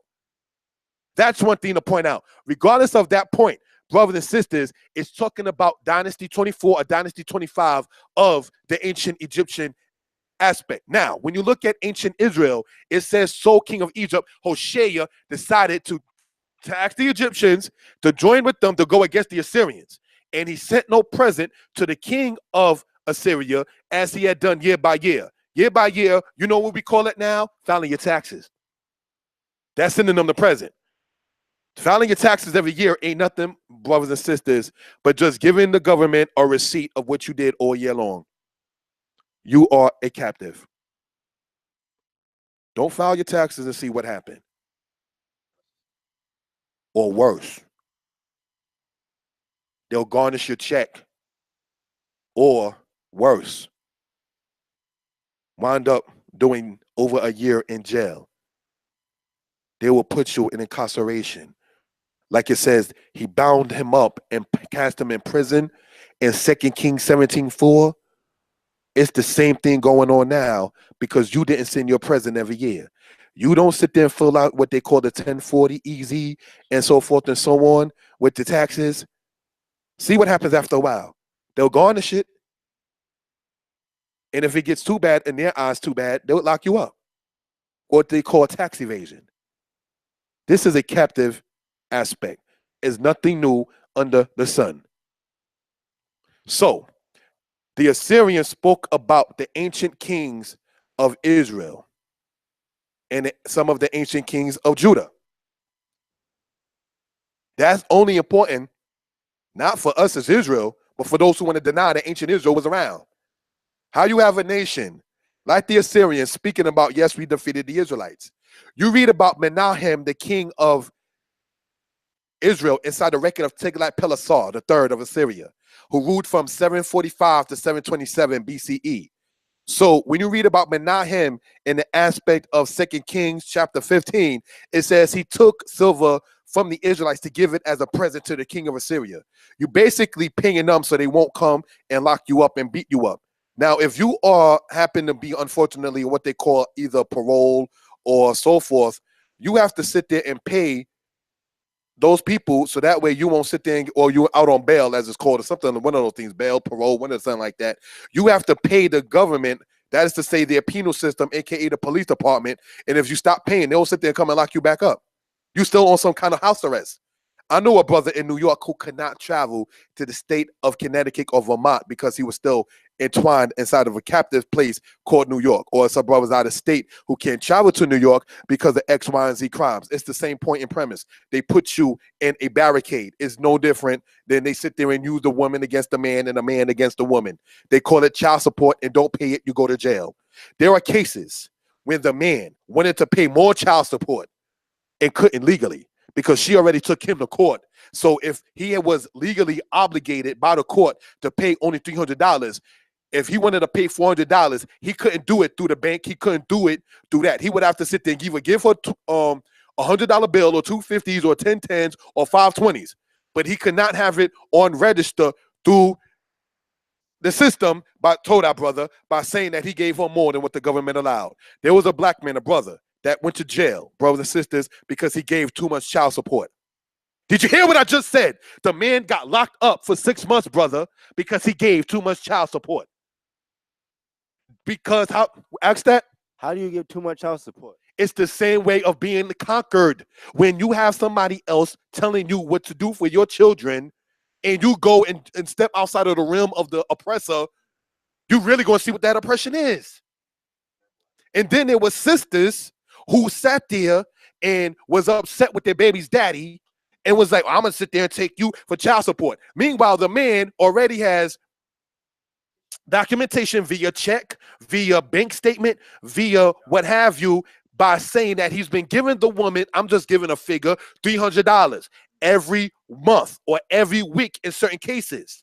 There were cases in which the man did not pay off the record, not being made by the court, but just him having his stubs, by him having his bank statements and where the money trail led to from his account to her account, or a money order from a post office where you can trace it, or a tracking number where you can trace it. In that particular regard, there were mothers upset with the child of their father going into the system when they was dealing outside of the system, just dealing with their own, still legally, not dealing drugs to send her that money to her, but more so he having a warehouse job, he's a driver, he's a this or a that, and he's just saying, here, this is for the son or daughter, or son and daughter or son. This is for me, from me to you, ain't got to go to court. She's upset with him because he didn't come through on his own initiative one time, went to court, and the court said he been paying too much. Lady, you now get $150. Did you hear what I just said? I want this to be noted, what happens with oppression. There were sisters upset with the father of her children to where she sat there and said, yes, he was paying, given a figure, $300. Well, we in our records see that he doesn't even have to pay that. He now pays $150. See what happens when you trust the oppressor? These are things we want to talk about, because see, when they go into that, correct me if I'm wrong, there's the gross and then there's the net. They sit there and look at it through the gross. That is to say, if your gross amount makes brothers and sisters $800, after taxes is the net. Then they take it out from their is. So your net is already taken out from what was more than before. That's called oppression. Talk about for edification purposes.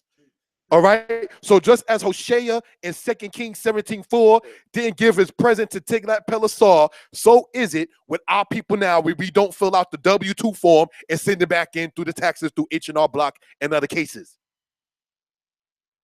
Ain't nothing new under the sun. So these are things we want to point out, brothers and sisters. All right. So getting back into this particular aspect, brothers and sisters, in this regard, let's go into the next slide. All right. It says this, Ezekiel chapter 35 and Ezekiel chapter 36. Moreover, the word of Yah came to me saying, Son of man, set thy face against Mount Seir and prophesy against it, and say unto it, Thus saith the Lord God, Behold, O Mount Seir, I am against thee, and I will stretch out my hand against thee, and I will make thee most desolate. I will lay thy cities waste, and thou shalt be a desolate.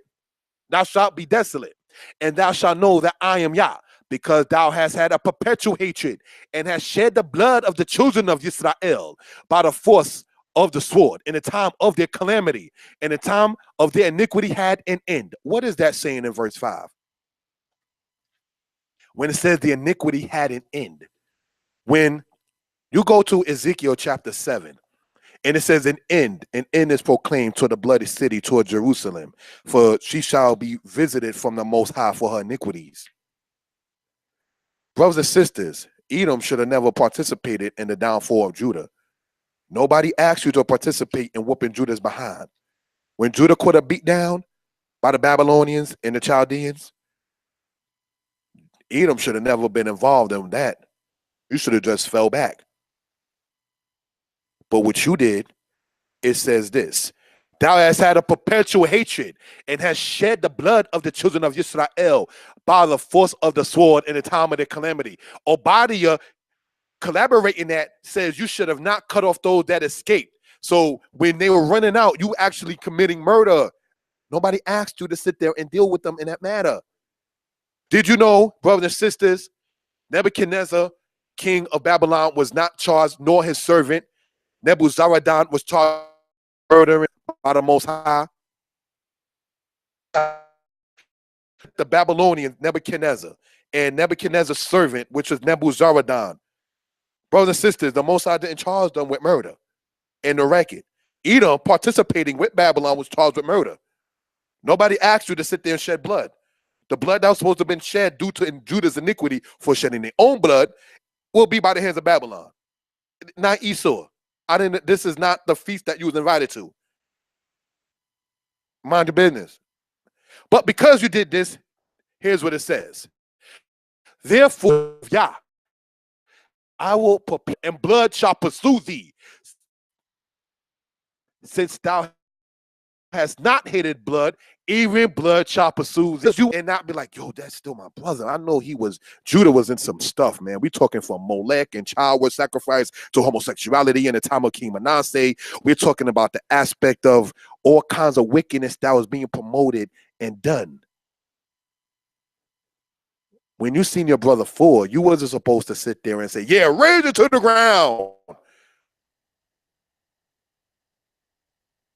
And old dog, after the guy stomped the guy, and then you go with the kick. No, that's what Edom did, to give an example in the movie realm. If you watch Menace to Society, when the guy K or KD, whatever he was called, right? Kane, correct. Thank you, my brother. When he and the other guy had an altercation, and he had stomped the guy and everything, and then the guy, old dog, later on came and kicked him again. That's Esau. Esau was the guy who came and kicked him. No, you kicked him when he's down. That's a punk move. You understand? What are you doing? So these are things to be pointed out for edification purposes. Nobody invited you to the fall of the tribe of Judah's festivities. Mind your business. Not minding your business can cause a lot of problems. Your life and the life of those who come from you, because the things you do affect your children. All right, so we're going to go on to the next slide. Ezekiel chapter 36. And I highlighted some of the points in there for a reason, all right? Son of man, prophesy unto the mountains of Israel and say, ye mountains of Israel, hear the word of Yah. Thus saith the Lord God, because the enemy has said against you, aha, even the ancient high places are ours in possession. We got Jerusalem, baby. It's all good. Therefore, prophesy and say, thus saith the Lord God, because they have made you, the land, desolate, and swallowed you up on every side, that ye might be a possession unto the residue of the heathen. And you are taken up in the lips of talkers, and are in infamy of the people. Therefore, ye mount of Israel, hear ye of Yah. Thus saith the rivers and valleys, into the desolate wastes, into the cities that are forsaken, which became a prey and a derision to the residue of the heathen that are round about. Therefore, thus saith the Lord God, surely a fire of my jealousy have I spoken against the residue of the heathen, and against all Idumea, which have appointed my land unto their possession with the joy of all their heart, with despiteful minds, and to cast it out for a prey. Prophesy, therefore, concerning the land of Israel, and say unto the mountains, and to the hills, and to the rivers, and to the valleys, thus saith the Lord God, behold, spoken in my the shame of the heathen, meaning the land born to shame. All right, born meaning carried. Therefore, thus saith the Lord God, I have lifted up my hand, surely the heathen that are round about you, they shall bear their shame. So what are we reading, brothers and sisters, in this particular regard is this. When you go right here in Ezekiel chapter 36, right? And it says, all of Idumea. Idumea is Edom. All right, so we can gain some understanding of what we're talking about. All right, Idumea is Edom. So this is something we want to point out. So the land of Israel was taken up, as it says in verse 3, right, into the lips of talkers. The talkers are all the different nations that said they cast lots upon the land. This would be mine. You want to talk to this neighbor? We're going to, oh, the ancient high places is given to us for habitation. The land of Israel, the land in the east, oh, that's ours. This is why we don't teach, brothers and sisters, that the land of Israel is in the Western Hemisphere. Because that book, no offense intended to any author or any scholar, once it comes down to the guy who wrote the book, When Rocks Cry Out, trying to say basically that the land of Israel and all the eastern lands are truly here in the West, that's something being promoted to us laying claim to be in the house of Israel in the land of the East. See, the authors doesn't attack Jewish people in the land of the East, saying that y'all inside of the fake land of Israel. They only come to the black people saying that Israel with that argument because they're working for them so they can maintain the land for themselves under the quote-unquote scholarship. See, the word of the Most High supersedes any scholar. This is something we want to point out for evidence purposes. I say that as an author of 3 books. The word of the Most High, the book of Ezekiel, is more important than Egypt talking writing. The book of Ezekiel is more important than Deuteronomy 28:15-68 that I wrote. The book of Ezekiel certainly is more important than the New Testament and certainly more important than the book that I wrote concerning it. The word, see, Yah didn't say, Yeshaya, write this book. The word didn't come expressly to Moreh Yeshaya like it came to Ezekiel the prophet. You understand? So when we dealing with this, I cannot write in any book and say, Yah said it unto me. I can't say that. I'll be lying. I can't say that. I can sit there and quote history, prophets, archaeology, linguistics, Torah, but outside of that, they no word come expressly to me like it says Yah spoke a whisper into the ear of Samuel. That didn't happen to me concerning these writings. So once it comes down in this particular regard, it says this, therefore, thus saith the Lord God, surely in the fire of my jealousy have I spoken against the residue of the heathen. You know why I highlighted that part in verse 5 is because Idumea is Edom, which have appointed my land, meaning the land of Israel, into their possession. So the land of Israel was taken up in the lips of talkers. The residue of the nations that were around them were the Ishmaelites, were the Edomites, the Ammonites, were the actual Edomites themselves. So these are the different nations that was around after Israel lost their habitation to dwell in. Next slide, please. Thank you. The traveling of the Edomites in part. Now, let's look at, brothers and sisters, at the right-hand side where it says Edom, right? That's in the time of Isaiah. Then, when you're looking at the left-hand side, when it says kingdom of Edom, he's all west with that, and the green part there on the left side, like that. Or should I even sit there and go as far as the Medes and the Persian era on the left-hand side? You begin to sit there and see Edom right directly south of Judah, as opposed to them being over on the other side earlier in the book of Joshua, where the Edomites was over on there. So the slide that you see there on the left-hand side is later on in history, but prior to that, on the right-hand side, Edom in Isaiah's time. But you still see them trying to fit in and merge in that particular regard. So, right, slowly but surely. Thank you, my brother. So when we go back here and it says they taking my land in their possession, you begin to see and look right here like, whoa, south of Jerusalem, you still going to Beersheba. So they always wanted to sit there and just nudge their way up in that land like that. This is what we want to show scripturally and then through a map. All right. Next slide. Thank you, my brother. It says First Maccabees 4 and 5 and secular sources. Left side says this. And they set up there a garrison and fortified Betsura to preserve it, that the people might have a defense against Idumea. Remember, we were saying that Idumea is Edom. All right. So this is something we want to point out for edification purposes. This is the Greek terminology in regards to the children of Esau. Okay, so that's something to be noted. So the Greeks, we already know, were white people. So one of the things to point out is if the white man, aka in part the Greeks, had a name for Esau, Edom, then how can all Edom be the white man? This is something we want to point out for reason and purposes. Now, getting back into this particular regard here, it says in First Maccabees chapter 4, the last verse of it says this, and they set there a garrison to keep it. Now, they are the Maccabees, right? It says, and fortified Betsura.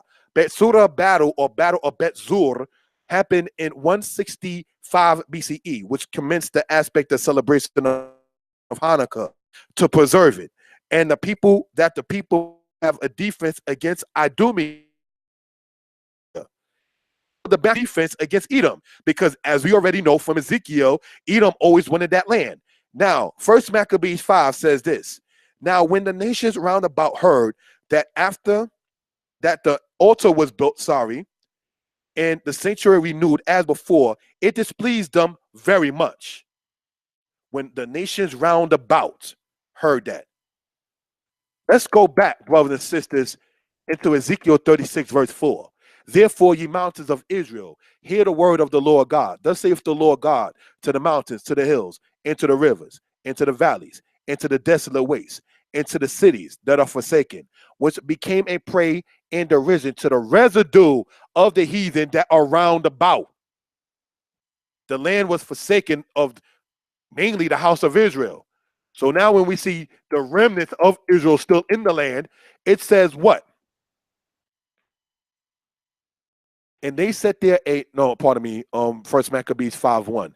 Now, when the nations round about, see, heathen nations round about, still terminologies, heard that the altar was built and the sanctuary renewed as before, it displeased them very well.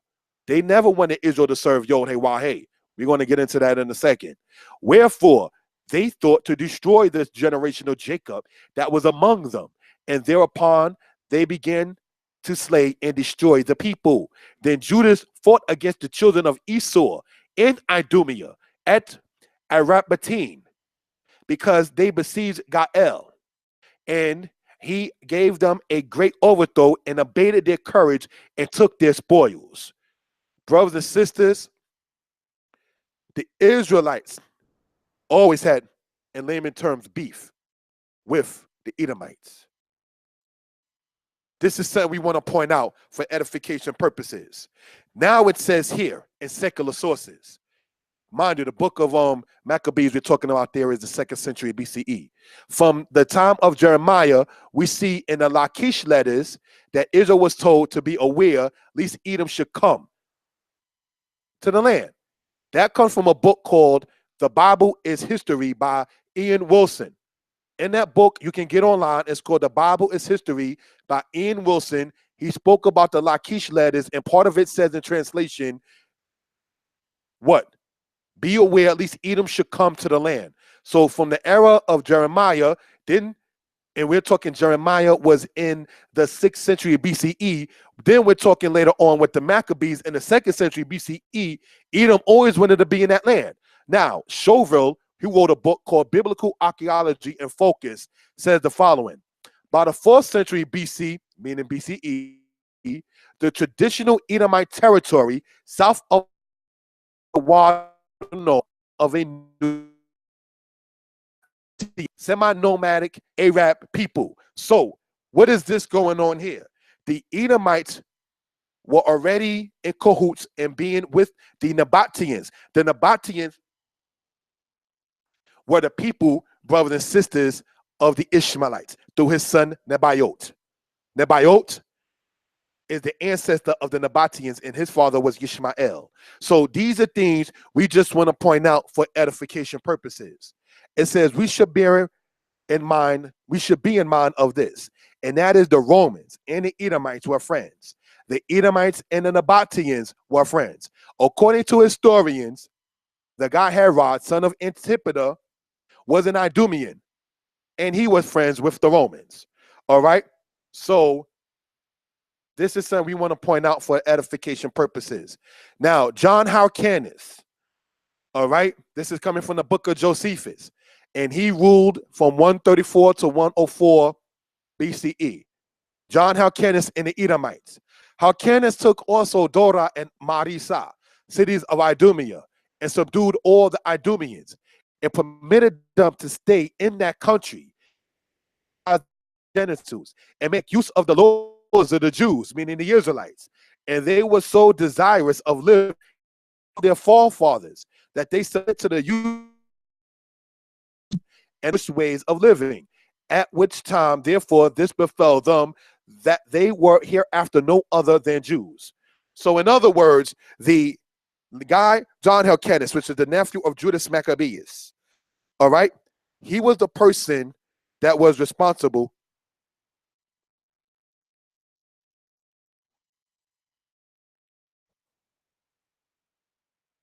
So the next,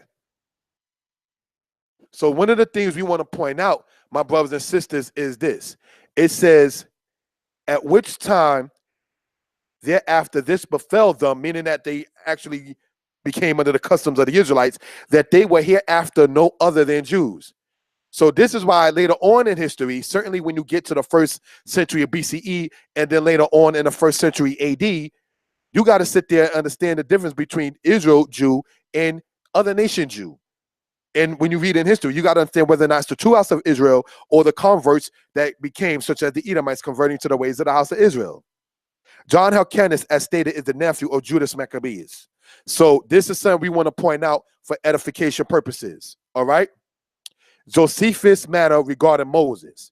It says this. After this, God bid Moses to put his right hand into his bosom. He obeyed.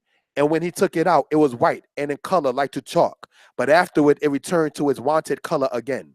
Josephus, Antiquities of the Jews, Book 2, Chapter 12. During Europus, 4th century BCE.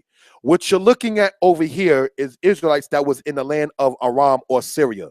In the 4th century BCE, they had a camp, if you want to call it that, referred to later on in history as Dura Europus. The Israelites made this painting of Moses and Aaron in the Exodus.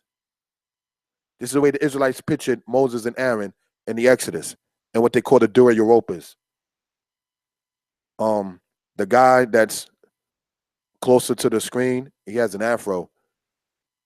He's about between the complexion of me and the brother Josiah. This is pictured in Dura Europus long before Michelangelo was paid by the Vatican to make white pictures of the prophet Zechariah.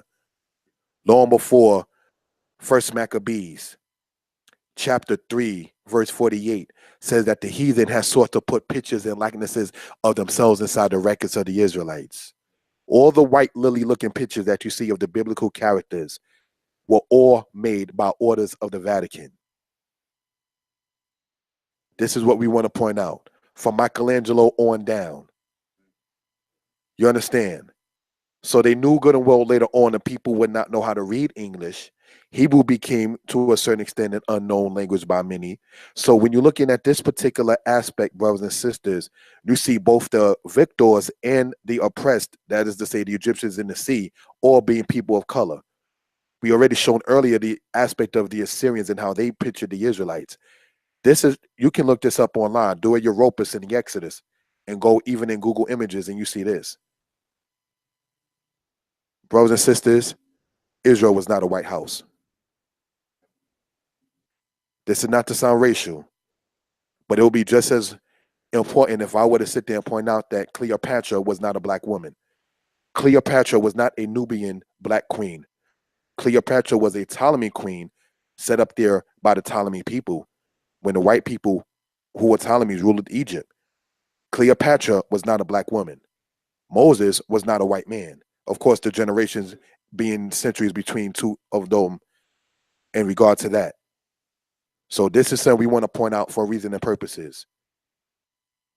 Aaron and Moses pictured in the Dua Europus with the Exodus, the priests of the house of Israel were told that if they were to see a white rising in the skin of one's flesh and the hair thereof be turned yellow, in Leviticus chapter 13, verse 29 and 30, the yellow is blonde in Hebrew, called zohab. If the se'ar, which is hair, is zohab, is blonde, that person has the plague of leprosy and shall be put out. Blonde hair was not the custom of Israel. It was part of the nega mazorah, the plague of leprosy. In Leviticus chapter 13, verse 29 to 30. This is why scholars, though they like the Bible, don't like the Bible. Because when you go and study meticulous and get your sources together, then you begin to see certain things. Next slide. The Edom and Japhet matter. All right, so we can gain some understanding of what we're talking about. It says the second successor to Augustus was Caligula, and he was the Roman friend to the Edomite Agrippa. The same Agrippa was friends to the Roman Claudius. Claudius ruled from 41 to 51 AD. The Agrippa was friends with Claudius, was the grandson of Herod, the son of Antipater. Claudius gave Herod II land today currently called Lebanon. Next after the pervert Nero is Vespasian, who was sent to go and attack the Israelites in the middle of the 1st century AD. The general Vespasian conquered Jotapata, Gamala, Jericho, Samaria, Tarchea, Gishala, and when he left to debate with Valens after Nero died, he left his son Titus to besiege Jerusalem. If one is following, we see the importance of the connection with Edom and the Nabateans. The Roman Vespasian was friends with Agrippa of Edom, of Nabatea. It should be noted, Nabateans are the children of Ishmael's son Nebaot. Now, these are things. Now, on this same channel, you can go to the aspect called the Israelites, and this kind of goes into this in that regard too. So some of the information actually then is kind of redundant, but the timeline, when I put this PowerPoint together with the references, some of the information may seem redundant, but it's for edification purposes. All right, so it says this. If one is following, we see the importance of the connection with Edom and the Nabateans. That becomes very, very important for, as stated, edification purposes, brothers and sisters. All right? And here is what we read in this particular regard. Going on to the next slide. Thank you. I just wanted to give a timeline with the Herod and so forth. The Edom and Japhet matter. Edom, which is Antipater, the Edomite, plus Julius Caesar, which was a Roman, were friends. Edom, Herod was an Edomite, all right? And Julius Caesar, who was a white man, were friends. Then we have, all right, with Augustus, who was a Roman. This is also known as Octavian. They were friends. That Rome was quite ignorant of the biblical ways, and thus it had to be Edom to tell Rome about the Hebrew culture. The Edomites were called the Idumeans by the Romans. All right, so this is something we want to point out for edification purposes. Once it comes down to this particular case, and once it comes down to this particular regard, is this. Antipater is the father of Herod, and he was friends with Julius Caesar. Antipater's son, both of them being Edomites, were friends with the Roman Julius Caesar. Edom, who and represented by Herod, only being one person in that regard, but the leader of the people was friends with the Roman leader Augustus. So the Romans and the Edomites were friends. They had a Hebron. They had a Hebron. They had a Hebron. They had a friendship. All right, so this is what we want to point out. The Edom and Japhet matter. One more time. Edom, Agrippa, plus Vespasian were friends. Edom, let's say Agrippa, plus Vespasian were friends. Edom and Melchus of Ishmael, plus Vespasian were friends. What are we saying, brothers and sisters, is this. All right?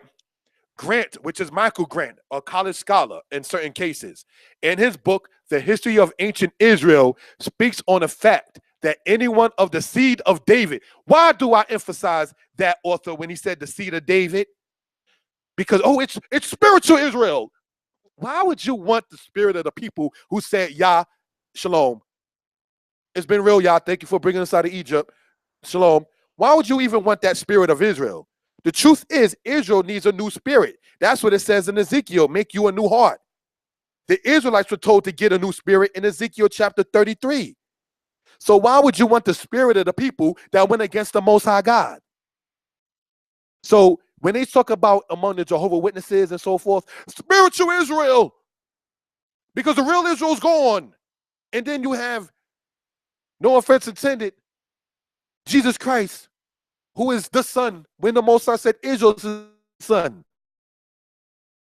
So it is referred to as replacement theology, quote unquote, the church takes over the sanctuary. Look that up on Google. Replacement theology, if you will. And then one of the things that they portray is to Yah, Lord and Savior, they now said is Jesus Christ. Titles that belong to Israelites, just as the Son, the prophet, the priest, and king, were then applied to him, and then he was killed. So now Israel's no more. This is the concept when people start talking about the aspect of, well, and that's why that argument between quote-unquote non-messianics and quote-unquote messianics will always be in Israel, because we're not going to stop saying that we're the son of the Father, and that's why we call him Father, because we are his son.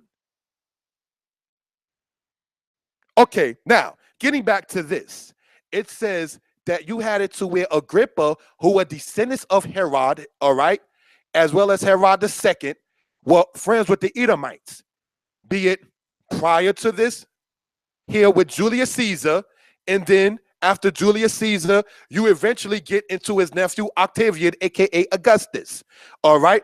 Then after that, he becomes the Roman emperor in 27 BCE. All right, so this is something we want to point out for edification purposes. We went over that in the Roman and the Israelites part 1 and part 2. That's on this channel as well. Subscribe to the channel, please. All right, it says this as well. Edom, Agrippa, Vespasian, Edom, Agrippa, Vespasian, friends and friends. Edom and Malchus of Ishmael plus Vespasian, friends. Edom and Ishmael, friends with the Romans, all against the house of Israel. Then we go on to the college reference book, The History of Ancient Israel, all right, speaks on the fact, saying, in quote, anyone of the seed of David was hunted down and killed. Hasmonean people were not Edom. The Hasmonean people later on were the descendants of the Maccabees. All right, so these are things we want to point out for edification purposes. Shalom. Now, going on to the next slide. We want to sit there and go historically in this particular regard. The matter of Edom and the matter of the POZ. Now, Principal Paul yesterday in the congregation spoke about Zionism is really no different than the KKK. Okay, now let's look at this right here. POZ stands for the Protocols of Zion. So we'll see what Edom was about concerning this kind of matter. This right here is taken from the Protocols of Zion and what the ancient people who, as Josephus called, the Idumeans, later on became known as Jews. They started dealing in Japhet with Greece in 429 BCE, in Rome in 69 BCE, in Madrid, which is in Spain, in 1552 AD. So don't tell me the Jewish man was not part of the slave trade. Let's go on. In Paris in 1790 AD, in London in 1814 AD, in Berlin in 1871 AD, in St. Petersburg, which is in Russia, in 1881 AD, the aspect of how Edom went around as Jews. So these are something we want to point out for edification purposes. So when you read in Jeremiah, when it says, I have revealed your secret places, ain't too hard to figure out to a certain extent what it's talking about, because they always went around in secrecy and trying to sit there and act like they were something that they were not. Now, one of the other things to point out regarding that is this. Greece, 429, Pericles era. Rome, 69, Augustus era, or a little before Augustus, that's to say the era with Julius Caesar. Madrid, 1552, the era of Charles V. Paris, 1790, not too far from the aspect of Napoleon. London, 1814, in regards to what happened with the Rome, with the London and people in England with Jewish people. In Berlin, in 1871, study about the origins of what happened in 1870, which led to World War I. All right. In St. Petersburg, during the aspect of what happened in the 1880s, they masquerade around acting as such.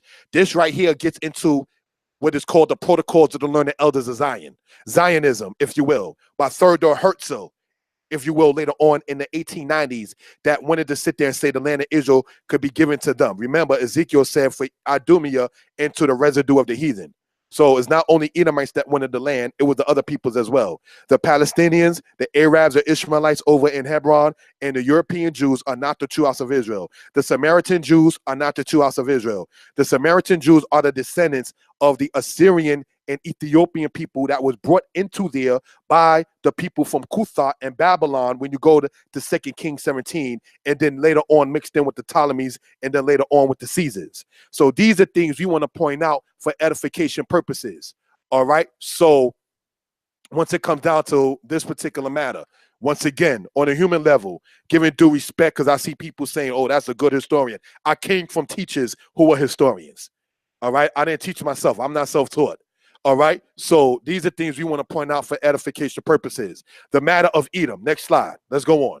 It says there are records of Edom being among the tribes in Europe. The matter of the Dead Sea Scrolls mentioning Rome as Edom is obvious.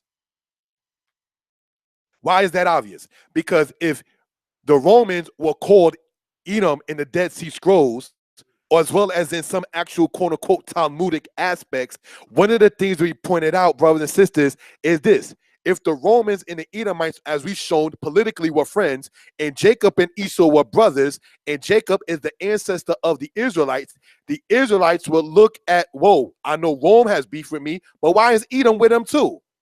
So when you see Rome as Edom inside of the Dead Sea Scrolls and in other aspects, it ain't too far-fetched, because politically Rome and Edom was attached. That's not saying that the Romans are the lineal descendants of the house of Esau. So one of the arguments given concerning that is you had in the book of Joshua, it says that the people of Edom, where Zepho went in and mixed in with the people of Kittim, and Kittim is one of the descendants of Japhet. One of the things to point out is this: they mixed in and became political allies. Just like the Medes and the Persians during the time of what they refer to as the Achaemenid dynasty under Cyrus II were political allies. Just like the Ishmaelites and the Edomites were political allies against the house of Israel. Just like the Jewish man and the KKK are political allies against the black man, woman, and child in the ghetto. That doesn't mean they all stand on the same premise and of the same nation, but their ideas politically were the same, so you are them. When all the nations cast lots against Jerusalem, Edom, you was as one of them. You was as one of the people out there. Nobody told you to go and jump in somebody else's problem. So these are things we want to point out, brothers and sisters, for edification purposes. All right. So then goes on to say, since we know that Edom wanted to hide himself, could all these teachings have a basis of truth of the identity of Edom? That is to say this: the teaching that Edom is the Arabs of Saudi Arabia. The teaching that Edom is the Jewish man of today. The teaching that Edom is a group of people in Nigeria called the Edo. So the teachings of who Esau is widespread. This is something we want to point out. But remember, he always mixed in with everybody else. Esau himself, the man, mixed in with the people of the Hamites in part. Then mixed in with the Ishmaelites. Then his descendants later on mixed in with the Hamites. Because when you read about them in Psalms the 83rd chapter, in Psalms the 83rd chapter, brothers and sisters, it says what? That Edom and Amalek and the tents of the Hagrites and Zalmunna and Zeba and all these other nations, some of them being Hamites, Edom did mix in politically with Hamites against the house of Israel. So this is not too hard to understand for edification purposes. The next thing is, brothers and sisters, is this concerning the identity of Esau. If you were to go about it politically, it's broad. If you were to go about it genealogy-wise, genetically, is broad. But what are we saying here is that the true Edomites, originally, certainly, definitely, had to be people of color. They are the descendants, Isaac, who were descended from a black man named Abraham. And who was Abraham's father? So these are things we want to point out for edification purposes. Chaldean, according to Godfrey Higgins, we're going to go over later, he stated that Chaldeans were originally what you call today Negroes. So these are things we just want to show for reason and purposes. Edom only had 5 sons. Jacob had 12 sons. Nation-wise, Israel numbered Edom. Edom gets that so much props in the scriptures, or recognition, or clout, if you will, because you're the brother of Jacob and you went against your brother. That's why Edom is always highlighted like, yo, Edom here, Edom here, Edom there, Edom there. This is something we want to point out. Now, when you go in the book of Joshua, the one of the quotes that's made to support the teaching that the average European, the so-called white man, woman, and child of today is the true house of ancient Esau that lived in Mount Seir. One of the things that they will sit there and say is that a descendant of Esau named Zepho, all right, mixed in with Kittim, and it says they became one nation. But you already know you are what your father is. So just as much as Rehoboam's mother was an Ammonite woman, but you're from the seed of Solomon of the tribe of Judah. So you are what your father is. And no, I'm not condoning mixing with other nations. What I'm saying is this, as far as having children with them. What I'm saying is this, even when you go in Isaiah 56, and it says the stranger will be joined on. It says the stranger will be joined on and serving the Most High. The Most High still was not saying that the priests and the Levites, and certainly the Israelites either, were supposed to go in and have children with just all these other nations. Just because they want to serve Yah, if they want to, that's between them and Yah. That's not Israel to say, oh, you can't serve Yah. It's not Israel to sit there and say, you can't sit there and do this or that, because one of the portions that Prince of Paul pointed out is that Israel was meant to be a light to the nations. So yeah, Israelites did prophesy to other nations, tell them about their ways. Like the prophet Jonah was sent out of the tribe of Zebulun to go and tell the people of Assyria and Nineveh certain things. Another matter is the fact that you had Elijah speaking in regards to the Aramean people as far as prophesying to them. Ezekiel prophesied to the Egyptians. So these are things we want to talk about in that particular regard, brothers and sisters. Let that please be noted for edification purposes. Now, next slide. We're going to go on. The matter of the Medes and Persians and Israel. The Medes come from the line of Japhet. That is to say, through his son Madai. And the Persians come from the people of Elam, sorry, E-L-A-M, Elam, or the Elamites, later on was known as the Persians. The reason we see Medes and Persians in the scriptures as a united kingdom can be explained by saying when the Israelites came in contact with them, they were a united kingdom. Cyrus II is Cyrus the book of Ezra speaks of. Ahasuerus is the Xerxes in the book of Esther. So when you read about Ahasuerus, that is actually Xerxes in secular history. Artaxerxes II is the last Persian king mentioned in the Tanakh, the Old Testament, in the era of Ezra. Chapter 7, verse 5. I'm going to ask the brother Josiah ben Prince Nathanael, Chief Nathanael, pardon of the tribe of Levi, to sit there and read. Go to the book of Daniel 7 and verse 5. All right, so we can gain some understanding in this particular regard. All right, and it says this, Daniel 7 verse 5. And behold, another beast to a bear itself on one side, and it had 3 ribs in its mouth between its teeth. And it was said thus unto it, arise, devour much flesh. Now, this right here, this bear standing up on one side represents the brothers and sisters, the Medo-Persian Empire. All right. So now by the time the Israelites came in contact with the Medes and the Persians, they was already one united kingdom. All right. Because Cyrus II defeated Astyages of the Medes, and then they became one kingdom called in secular history as the Achaemenid Empire. All right, so this is something we want to point out. I'm going to ask the brother go to Isaiah chapter 21, verse 1 through 2. All right, so we can gain some understanding of what we're talking about. We stated earlier, brothers and sisters, that even if it's not typed in a PowerPoint, things that are stated on here is to be taken as if it is. All right, typed in Isaiah chapter 21. I'm going to ask the brother to read verse 1 and verse 2 so we can gain some understanding of what we're talking about. And it says this, Isaiah chapter 21, verse 1 and 2. Torah. Hallelujah.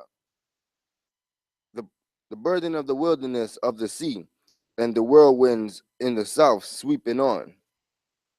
It cometh from the wilderness, from the dreadful land, from a dreadful land. A grievous vision is declared unto me. The treacherous dealer dealeth treacherously, and the spoiler spoileth. Go up, O Elam, besiege, O Media, all the sighing thereof have I made to cease. So in Isaiah chapter 21, it says, go up, O Elam, besiege, O Media. Now, this right here is talking about Media being the Medes, all right? Coming out of the people of Madai, Japhet. Then you had Elam, which later on in history was known as the Persians. In Isaiah chapter 21 being read, this speaks against Babylon. So now when you read in your own time, as the brother Josiah, Prince, son of Chief Nathanael read in Daniel chapter 7, verse 5, it says what? And 3 ribs were in the mouth of the bear. The 3 ribs represented Lydia, which is eastern Turkey, Babylon, which they defeated BCE, Lydia being defeated in 550 BCE in certain cases, and then Egypt, which was defeated in 525 BCE when Cambyses II ruled as a pharaoh in Egypt in Dynasty 27 of Egypt. So the 3 ribs in Daniel chapter 7, verse 5, when it says 3 ribs between the mouth of the bear, represented Egypt, Babylon, and Lydia. All right, because those are 3 kingdoms that were ruling that the Medes and the Persians took over. All right, so it says the Medes and the Persians were one kingdom, referred to as stated as the Achaemenid Empire. The King Darius in Daniel 9 is Darius the First, who too ruled in Egypt. Darius the First is the cousin of Cambyses II. All right, Darius the Third is the king who lost to Alexander in the Battle of Gargamella. The Battle of Gargamella, brothers and sisters, is recorded in 1 Maccabees chapter 1. So these are things we want to talk about for edification purposes. So when we sit there and deal in this particular aspect, we want to sit there and show the history, how it connects biblically and so forth. Let's go on to the next slide. Thank you. The Persian matter in regards to the Israelites. Now, right here, which we also kind of went over in the teaching court from Avaris to Alabama, is this. As we see there, all right, Lydia, all right, conquered in 547 BCE. All right, Babylon, conquered in 539. Egypt, conquered in 525 BCE. That is the 3 ribs in the mouth of the bear. What you're looking at on the right-hand side comes from the Susan Palace. And as we can see, the people look like what complexion? Okay, that's enough there. Now, one of the things to point out in this, so when you read about Susa, the palace, in the book of Esther, in the book of Daniel, we can see what it's talking about in that particular regard. These are the people that Daniel saw in image form. Did he write any racist Talmudic check talking about, oh, these people were Hamites and they got black skin because Ham lied and his lips is big because he told a lie? No. In your wrote. So these are things we want to point out for edification purposes. All right, the Persian matter in regards to the Israelites. So now, when the Israelites were given commission on a human level by Cyrus to go back and build the temple, we could see the era that is talked about in that particular regard. Next slide. Thank you, my brother. The Hebrews who are in Israel and not from the U.S., what interesting things do they have to say? All right. So this is something we just want to point out, brothers and sisters, for edification purposes in this particular regard. Now, I want to sit there and have this to be heard. All right. In this particular case, I'm going to start at a particular point, turn the volume up a little. All right. And let's start right here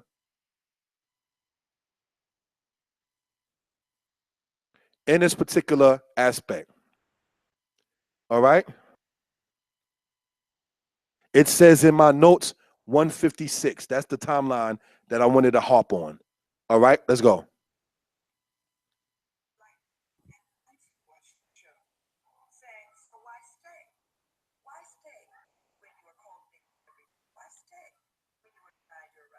On the contrary, the more they humiliate me, the more they oppress me, the more I stick to my land, because this is my land. I'm so rooted. We are deeply rooted as Africans, as Palestinian Africans in this land.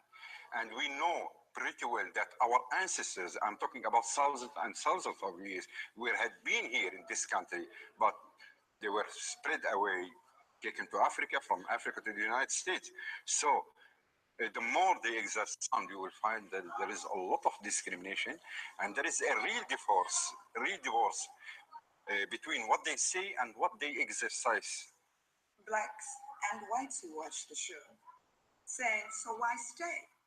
Why stay when you are called nigger every day? Why stay when you are denied your rights? On the contrary, the more they humiliate me, the more they oppress me, the more I stick to my land, because this is my land. I'm so rooted. We are deeply rooted as Africans, as Palestinian Africans in this land.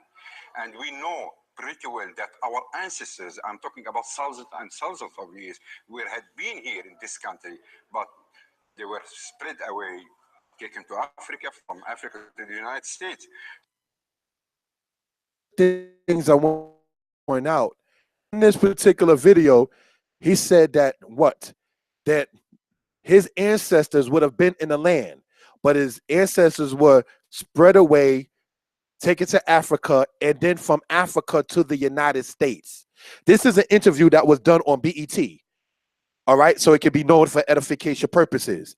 This is a man who they refer to as a African Palestinian. Now, according to what they're saying among themselves, is that they are the people of Israel that never left the land ever since the time of Joshua, the son of Nun, in the scriptures.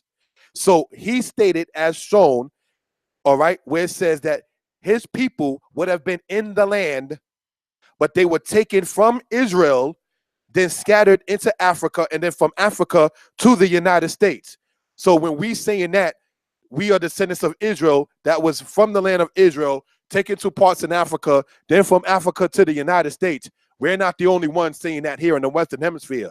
There's a guy right here shown and saying it in the Eastern Hemisphere. So this is something we want to point out for evidence purposes. All right? So let's go on, brothers and sisters, in this particular aspect and in this particular regard, and see what we can glean concerning this matter. Now, the Hebrews who are in Israel and not from the U.S., meaning the United States, what interesting things do they have to say? And that was already shown. All right, so when you look at the picture there on the right-hand side, who do you see there with their hats and beards on? In that particular regard, I don't know, not throwing the stone. They look Jewish to me. But so who are they selling? The children of Israel that was scattered off into the United States, the West Indies included. See, look, right there. So these are the descendants of the people that was pushed into Africa and then taken from Africa to the United States. See, this is what we want to show for evidence purposes. This is a picture that was done during the aspect showing enslavement and breaking up of the family. All right, next slide, please.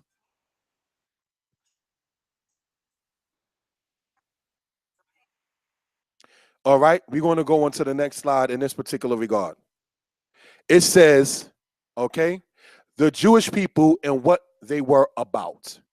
All right, so we can gain some understanding in this particular regard. And it says this: in the 17th century, Sephardic Jews went to Brazil in trade of blacks as slaves.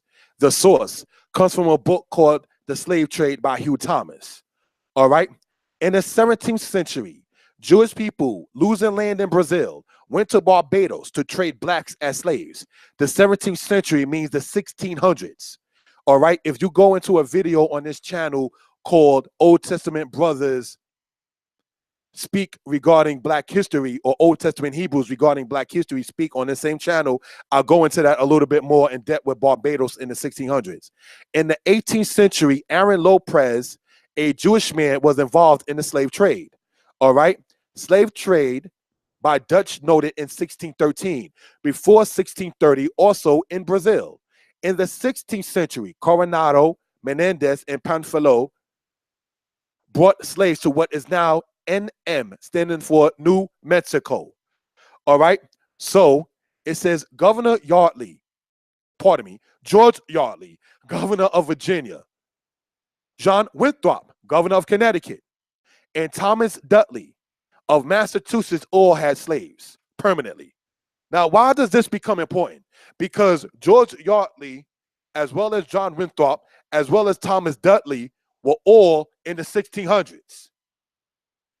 Two of them certainly before the era of what they like to call Anthony Johnson, the first slaveholder in America was a black man. Well, how do you explain George Yardley, which was prior to that, having black people as slaves, having, as well as John Winthrop, who was the governor of Connecticut prior to that, having black people as slaves in the 1640s. So these are things before the Anthony Johnson matter that a lot of people like to harp on happened in the 1650s. But they say Anthony Johnson was a pioneer of American slavery.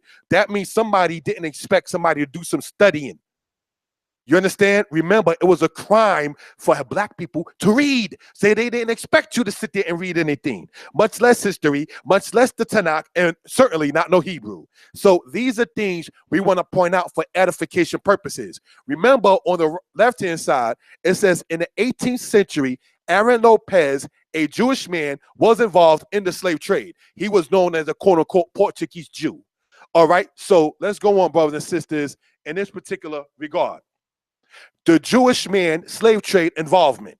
Jews became Christians in religion and participated in the slave trade. Some of them known as Diogo Diaz Querido, Lopez and the Riberas, the Gradices, Mendices, and Jean Rigueres Loreno.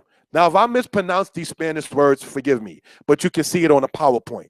Some helped the Danish in slave trade, such as Joshua Henriquez. They were called conversos, such as the Jorge or George family in Spain, as well as in Portugal, Fernando Noronha.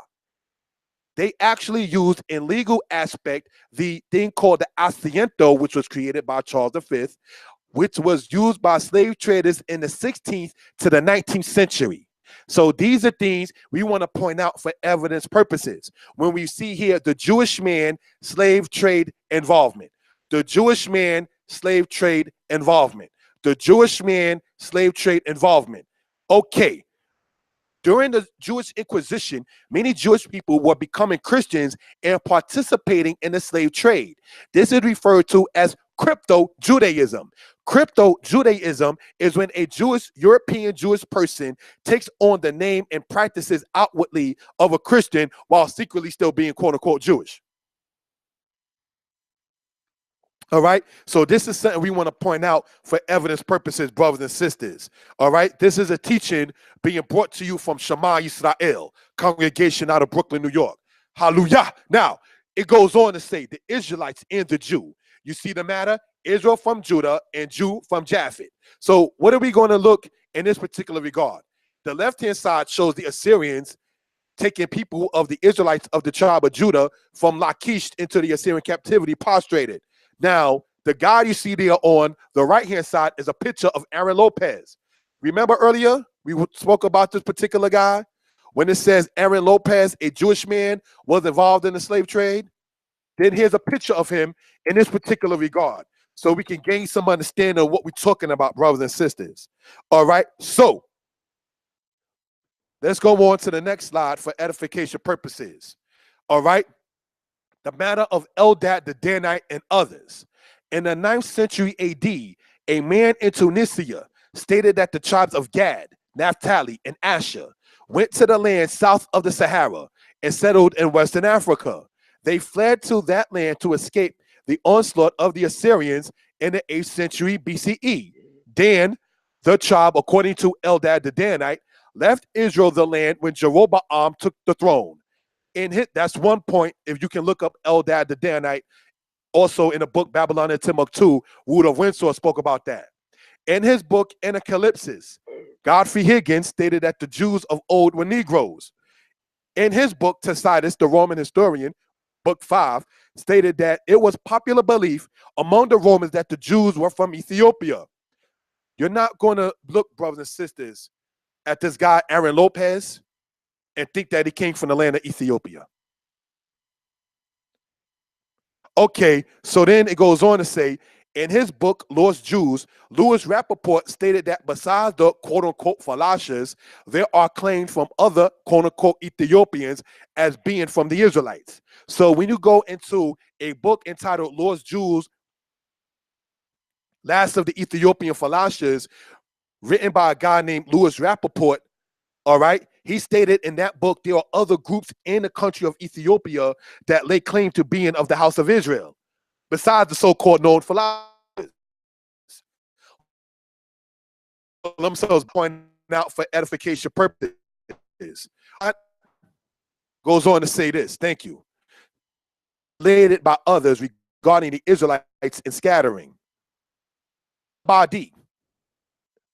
M. Abadi stated, the Semitic origin of the Fulani of the Niger cannot be questioned. That comes from a book, brothers and sisters, entitled Hebrew Heritage of Black Africa, written by Stephen Jacobs. Goes on to say, the Fulani, according to Horton, Slavery in the Making of America, stated that the Fulani were good with cattle. Moses, in Numbers chapter 32, stated that the tribes of Reuben, Gad, and Manasseh were abundant with cattle. And specimens of dialects stated that black Jews are in the central portion of Africa. So these are things you can point out. You can go to a book entitled Specimens of Dialects by John Clark. Not that we Israelites who already know the prophecies need these scholars, but this is just to show for edification purposes. All right, it says that the truth of Yah will come from the earth. Now, it says John Clark of Hunter College stated that after 70 AD, the migration pattern of the Western Asiatic, parentheses, in quote, Hebrew, people went to Ghana. So these are things we want to point out for edification purposes, brothers and sisters. All right, so what we're going to do now, brothers and sisters, is go on, if we will, into the next slide for edification purposes. Thank you, my brothers and sisters.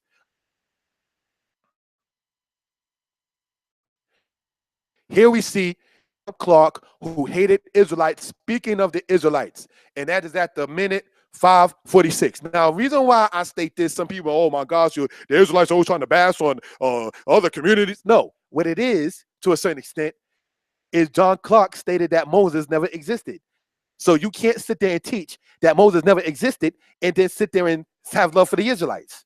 If I stated that Ramses II never existed, I can't sit there and say I have love for the people of Kemet or Tameri or Tashmehu. I can't say that if I'm saying a leader of your people never existed.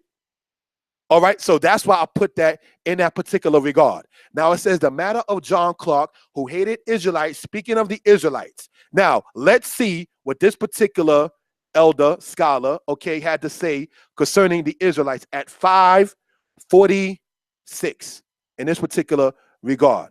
All right, and it goes as this. Let's go on. Humanity. We have been the true believer.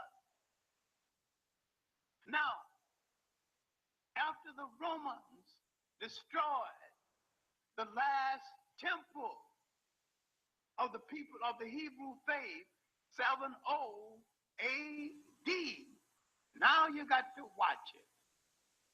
You've got to study the migration patterns of the world. Where did those Western Asian people go? I've seen no migration pattern that took them into Europe. I do see a migration pattern that took a large number of them into inner West Africa, but a large number of people of the Hebrew faith lived in ancient Ghana, lived in peace up until 770 AD, when they tried to collaborate with the Arabs to take over the country, and the Africans expelled them from the country. Now, in that particular regard, he is saying that the people of the Hebrew faith went after their temple was destroyed in 70 AD, that a large number of them went into inner West Africa, into Ghana.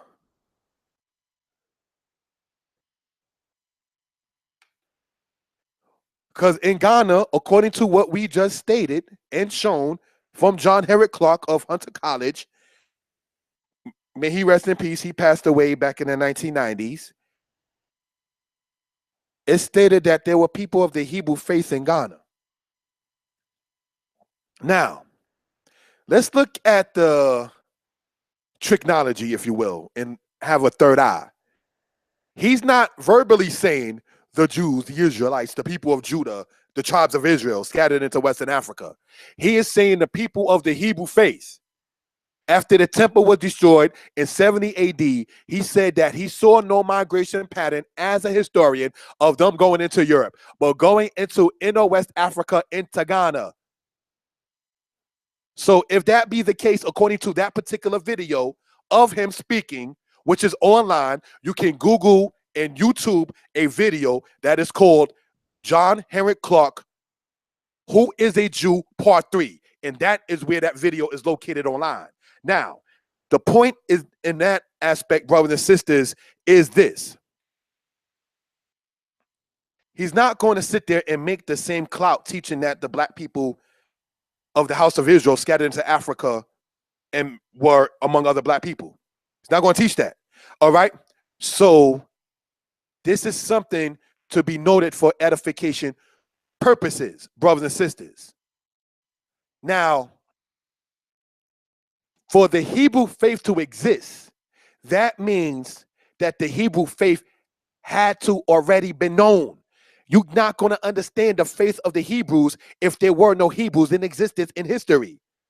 But the teaching, brothers and sisters, of the ways of the Hebrews, in this particular case, the Israelites, because when you talk about 70 AD, you got to talk about the house of Israel in Jerusalem, in the temple, and so forth and so on. Once it comes down to that particular point, their faith, their belief, their ideology, their theology is the Mosaic laws. The Mosaic laws are the laws of Moses that you see spoken of in the book of Malachi in the Old Testament of the scriptures.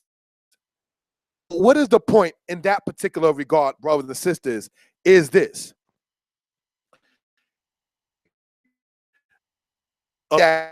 Remember, in Kemet, right? When they referred to an Egyptian record, said the Amu, AMMU, and so forth and so on, that is transformed or transliterated, okay, into English as the Western Asiatic.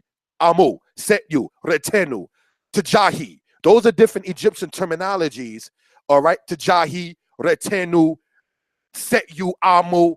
All of those different terminologies of ancient Egypt refer to the people that is in later on called the people of the Levant. All right? Particular case, we want that to be noted that he was talking about the Israelites, but you're not going to sit there and hold the same rank in the college teaching about the Israelites.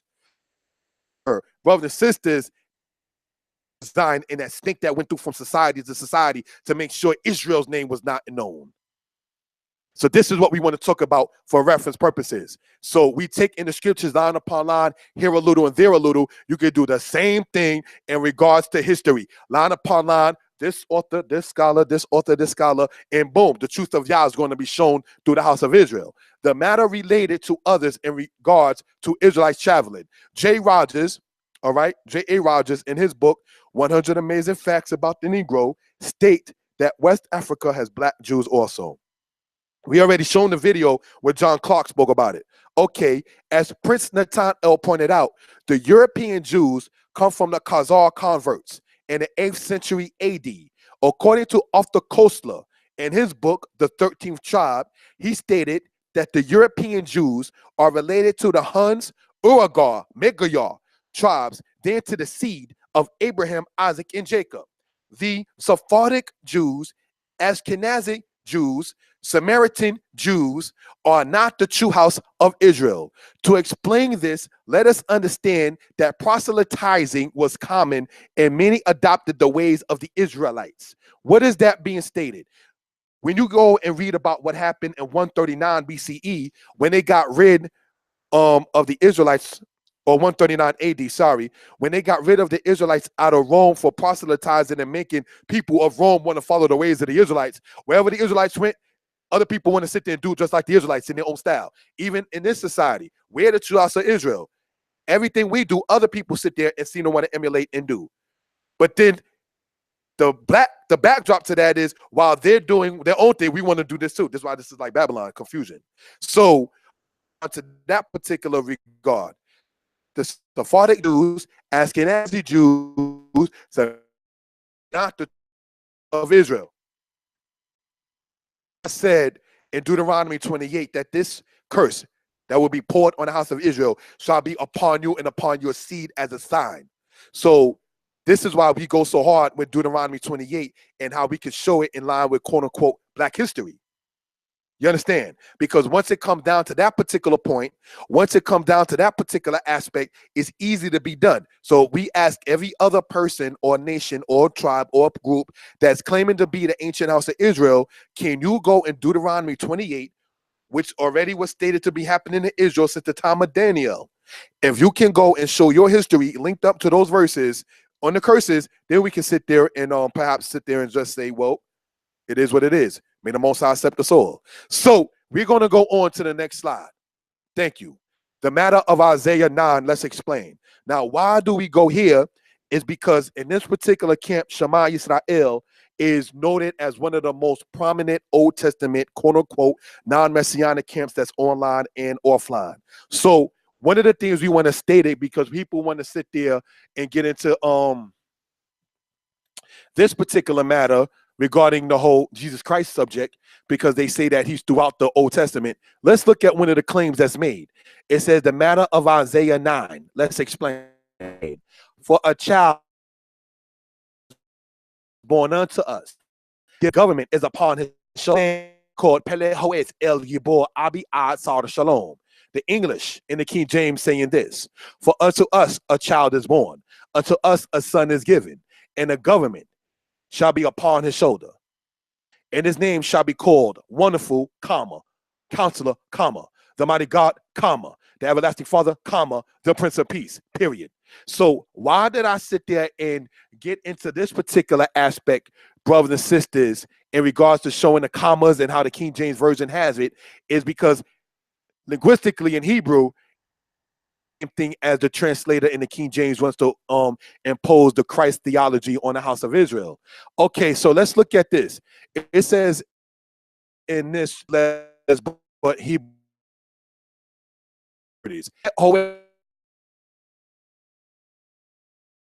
Counselor, El Gibor, the Mighty God, Abi Ad, Everlasting Father, Saul, Prince, Shalom, Peace. So let's look at this particular aspect.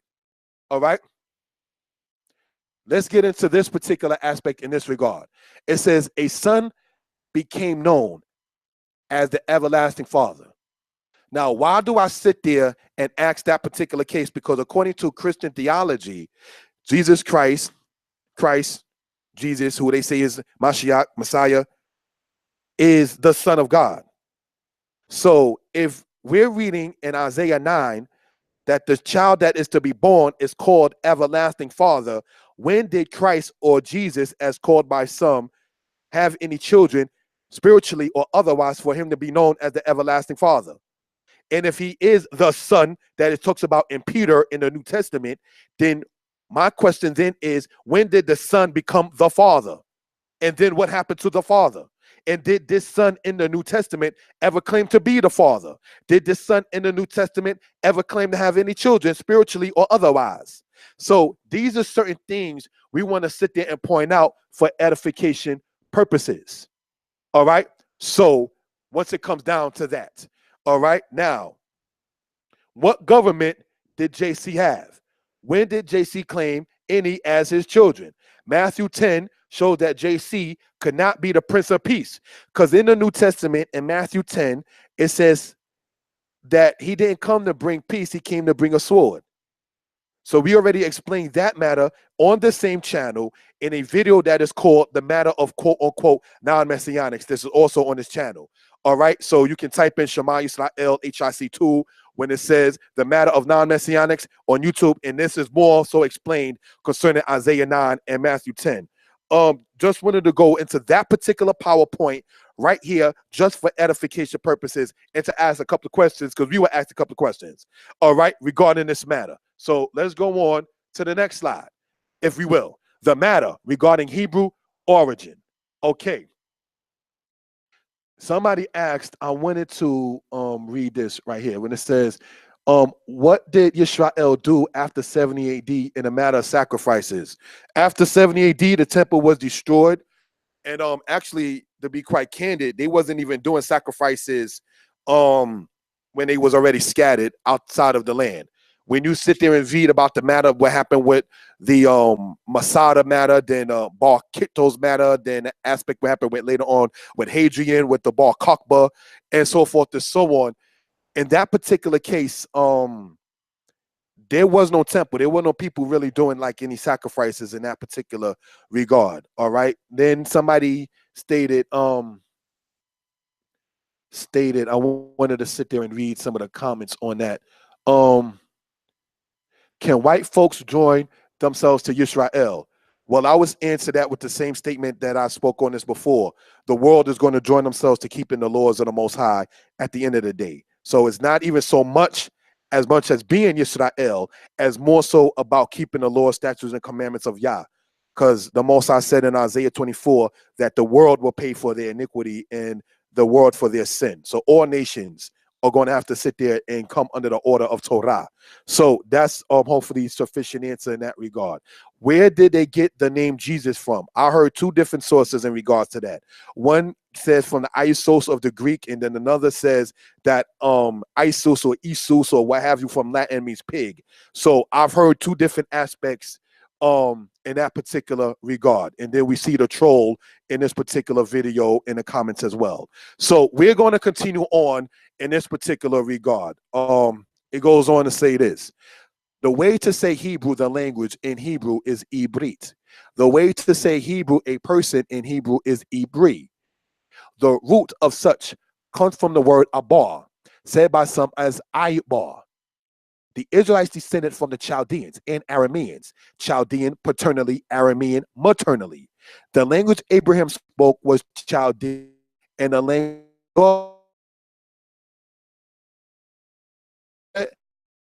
so we can gain some understanding in that particular regard. Cain, I actually saw the comment from the person. We're going to continue teaching this. We do. The Israelites were called Hebrew by outsiders, yet called others Hebrew. The style of writing we see in ancient Hebrew is a Canaanite style of writing, yet the pronunciation of such wording is not Canaanite. Since the language of both the northern and southern kingdoms were different than that of the Ugaritic / Canaanite aspect, the commercial / generic name Hebrew, who were in this regard, the Israelites, is how what is called Hebrew became known. The style of writing we see today as, quote, Black Hebrew is Aramaic in writing. Aramaic and Hebrew are cousins. In linguistics, Hebrew is listed as part of the Afro-Asiatic languages. What is referred to as modern Hebrew is ancient Hebrew with a modern term. Example, qarar, meaning to be cool as the verb. Mikwarer, refrigerator. All right, so that's just something I want to point out for edification purposes. All right, so once it comes down in that particular regard, you do have the word mikwarer, means refrigerator. Qarar means to be cool. Okay, so this is something we want to point out with that. By adding the suffix of the mem, you change it from a verb to a noun as explained within the Hebrew classes. All right, so let's go on into this. What is referred to as Yiddish is not Hebrew. Example, in Hebrew, aim is mother. And in Yiddish, mutar is mother. So even though you see a lot of Yiddish written with Hebrew characters and letters, it doesn't make it a Hebrew word. Just as much as when you look at the word Abba, right? Looking at this particular regard here, A-B-B-A. Abba means father, but that's written, as for those in the comment board there, in English letters. It's written in English wording or lettering doesn't mean that it's an English word. Just because something is written in a Hebrew letter, a Hebrew word. To be noted, one must understand certain aspects in that regard. Please, and reason. And it says this: when we hear the argument that Hebrew has no vowel, is saying that Hebrew has no sound. Vowels make sound. Spoken languages that are not written. Fire offering is ishe in Hebrew, and woman is isha. Hebrew holds the same written form. The same way you say woman in the Hebrew is isha. The same way you say fire offering is ishe. As we went over in the same channel, the video that's entitled Hebrew is not Yiddish, on the same channel, Shema Israel HIC2, we shown evidence of such. The argument stating that Hebrew is a Canaanite, and as some say, yes, an Edomite language, is also not true. Judith, the wife of Edom, Yehudit, may very well have a different root and meaning than Judah, said in Hebrew as Yehuda. Now, to show more examples of that, Babel in Hebrew and Babel in Babylonian are not the same. Babel in Hebrew means confusion. Babel in Babylonian means the gate of the God. Bar in Hebrew is different than bar in Aramaic and English. Bar in Hebrew means clean or pure. Bar in Aramaic, which is his cousin language, means son, S-O-N. All right. In English, bar is where you go to when you want to drink. All right. So next thing is this. All right. It says this. Bar in Hebrew is different than bar in Aramaic and English.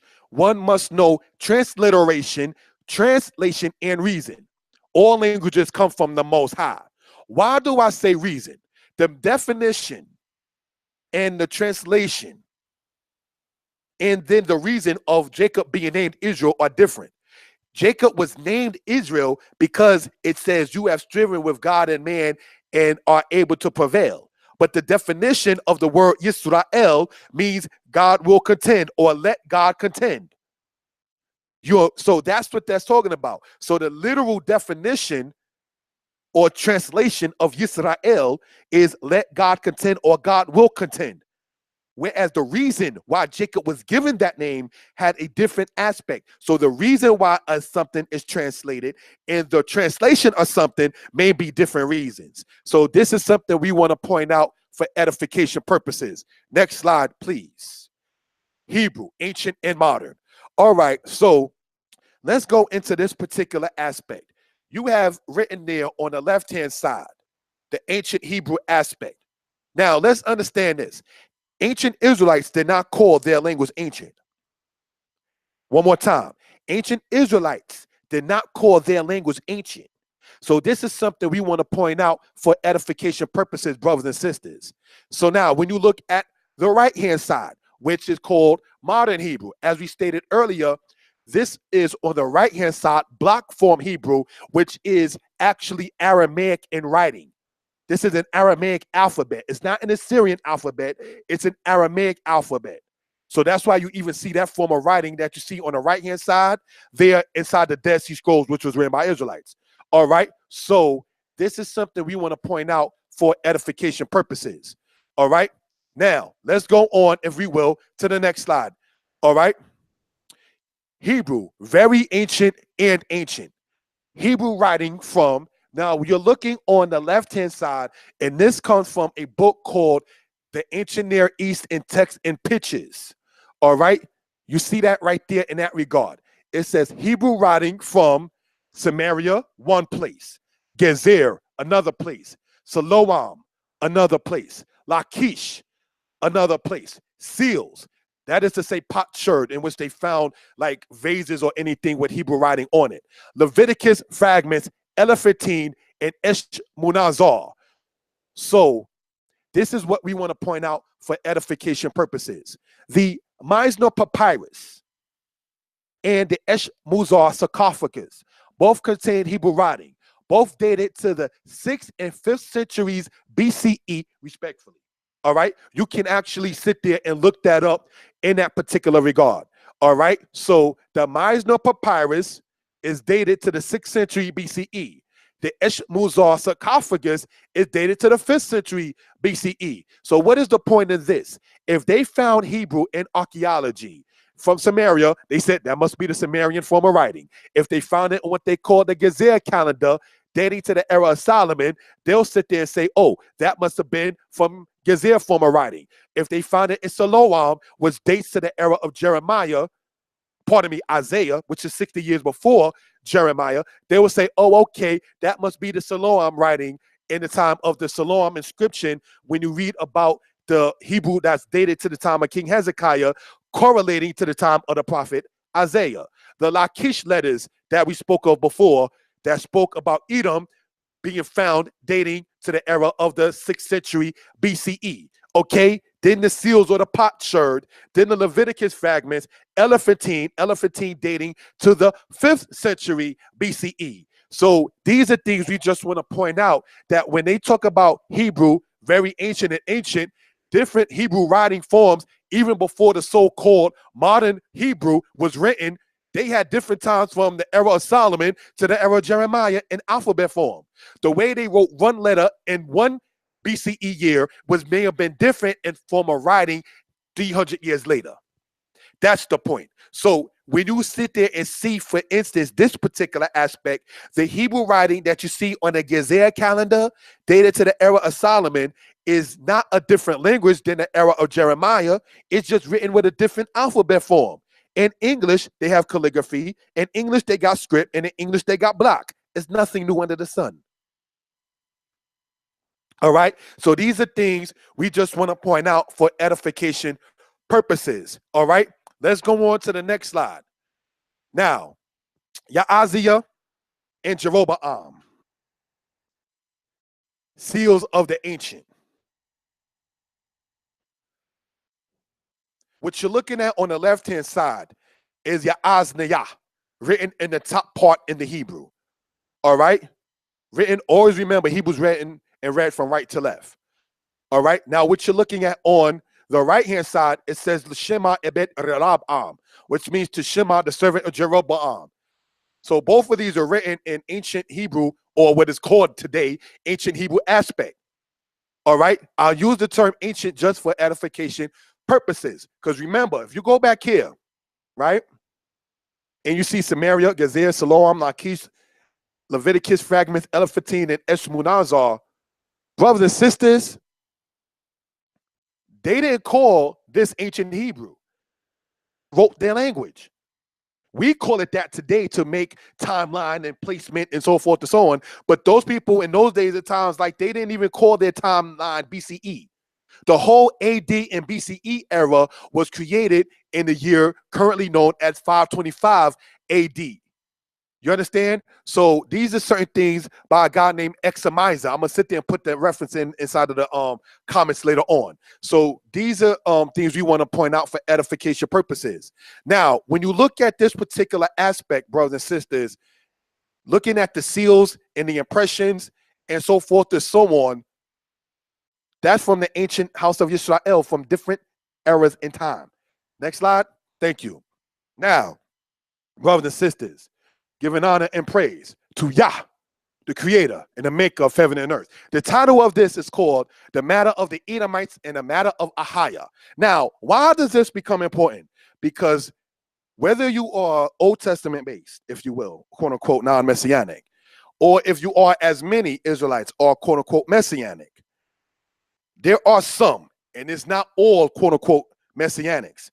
Some, not all, state that the name of the Most High is not what some other Israelites say as Yahuwah, Yahuwah, Yahweh, Yahuwah, Yahweh.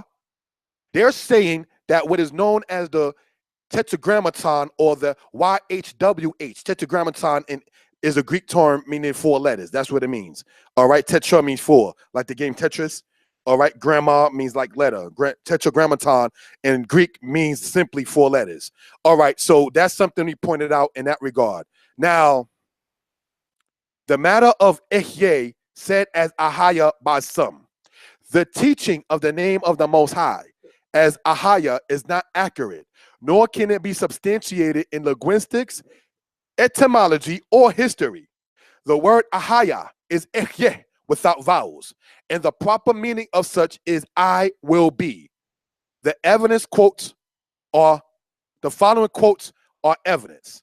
Now, if you will, brothers and sisters, go into Exodus chapter 4, verse 12, so we can gain an understanding of what we're talking about.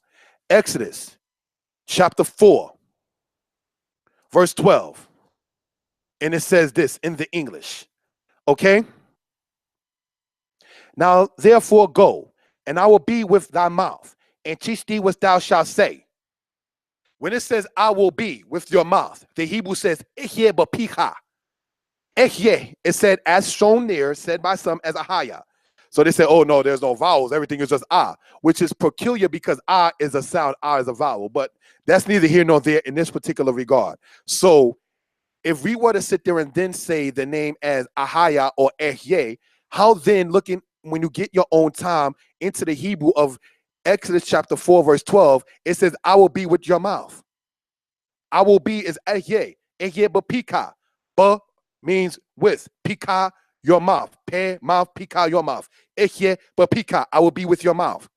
So that's one thing to point out. Then let's go to Exodus chapter 4, verse 15.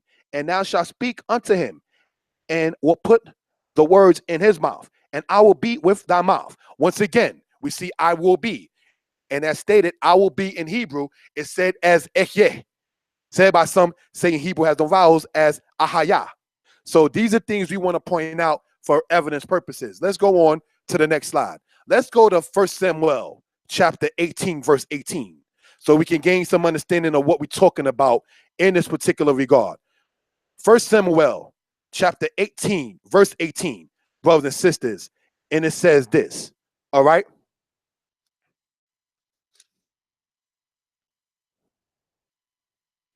And we read the following. And David said unto Saul, who am I, and what is my life, or my father's family in Israel, that I should be son-in-law to the king? Now, let's look at the Hebrew in that particular regard. It says, Wayomer Dawid el Shaul, mi anoki, umi chayai, mishpakat abi ba Yisrael, ki Ehyeh, katan la melek.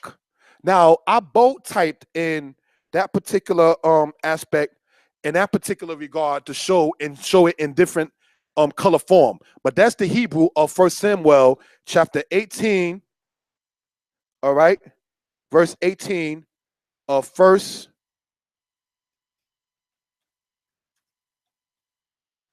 Samuel. 1 Samuel chapter 18, verse 18, it has the word Ehyeh in there. Now, for those saying Hebrew has no vowels, they would say that's properly pronounced as Ahayah. So let's go back, and they're saying that that is the holy name of the Most High. So let's go back and see where the Most High's name or any attribute of the Most High, like Lord or God, is said in there. And David said to Saul, who am I, and what is my life, or my father's family in Israel, that I should be son-in-law to the king? Where's that in there? David spoke about his family. Speaking of Saul, it says about himself. Son-in-law is the word katan, la melek. Melek we know means king. Okay, so we just want that to be noted. Now, Ezekiel chapter 34, verse 24 is what we see here.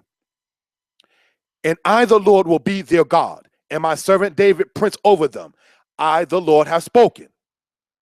So let's look at this particular thing in this particular regard right here. The Hebrew says, Wa'ani, Yod He Wahe, Ehyeh Lahem Lelohim, Wa'abdi Dawid, Nasi Batokam, Ani Yod He Wahe Di Barti. The Barti means I have spoken. So we're looking at Ezekiel chapter 34, verse 24. Now you see the bold type part and put into white letter form on the left-hand side where it speaks about David in the Hebrew there. Ehyeh means I will be. And then look at the English on the right-hand side. And I, the Lord, will be. I will be. Ehyeh, I will be. So the name of the Most High is not Ehyeh or Ahayah. You see? And this is why when the Hebrew in the book of Samuel 18:18 has it, you don't see nothing, no disrespect intended, of the Most High name in there.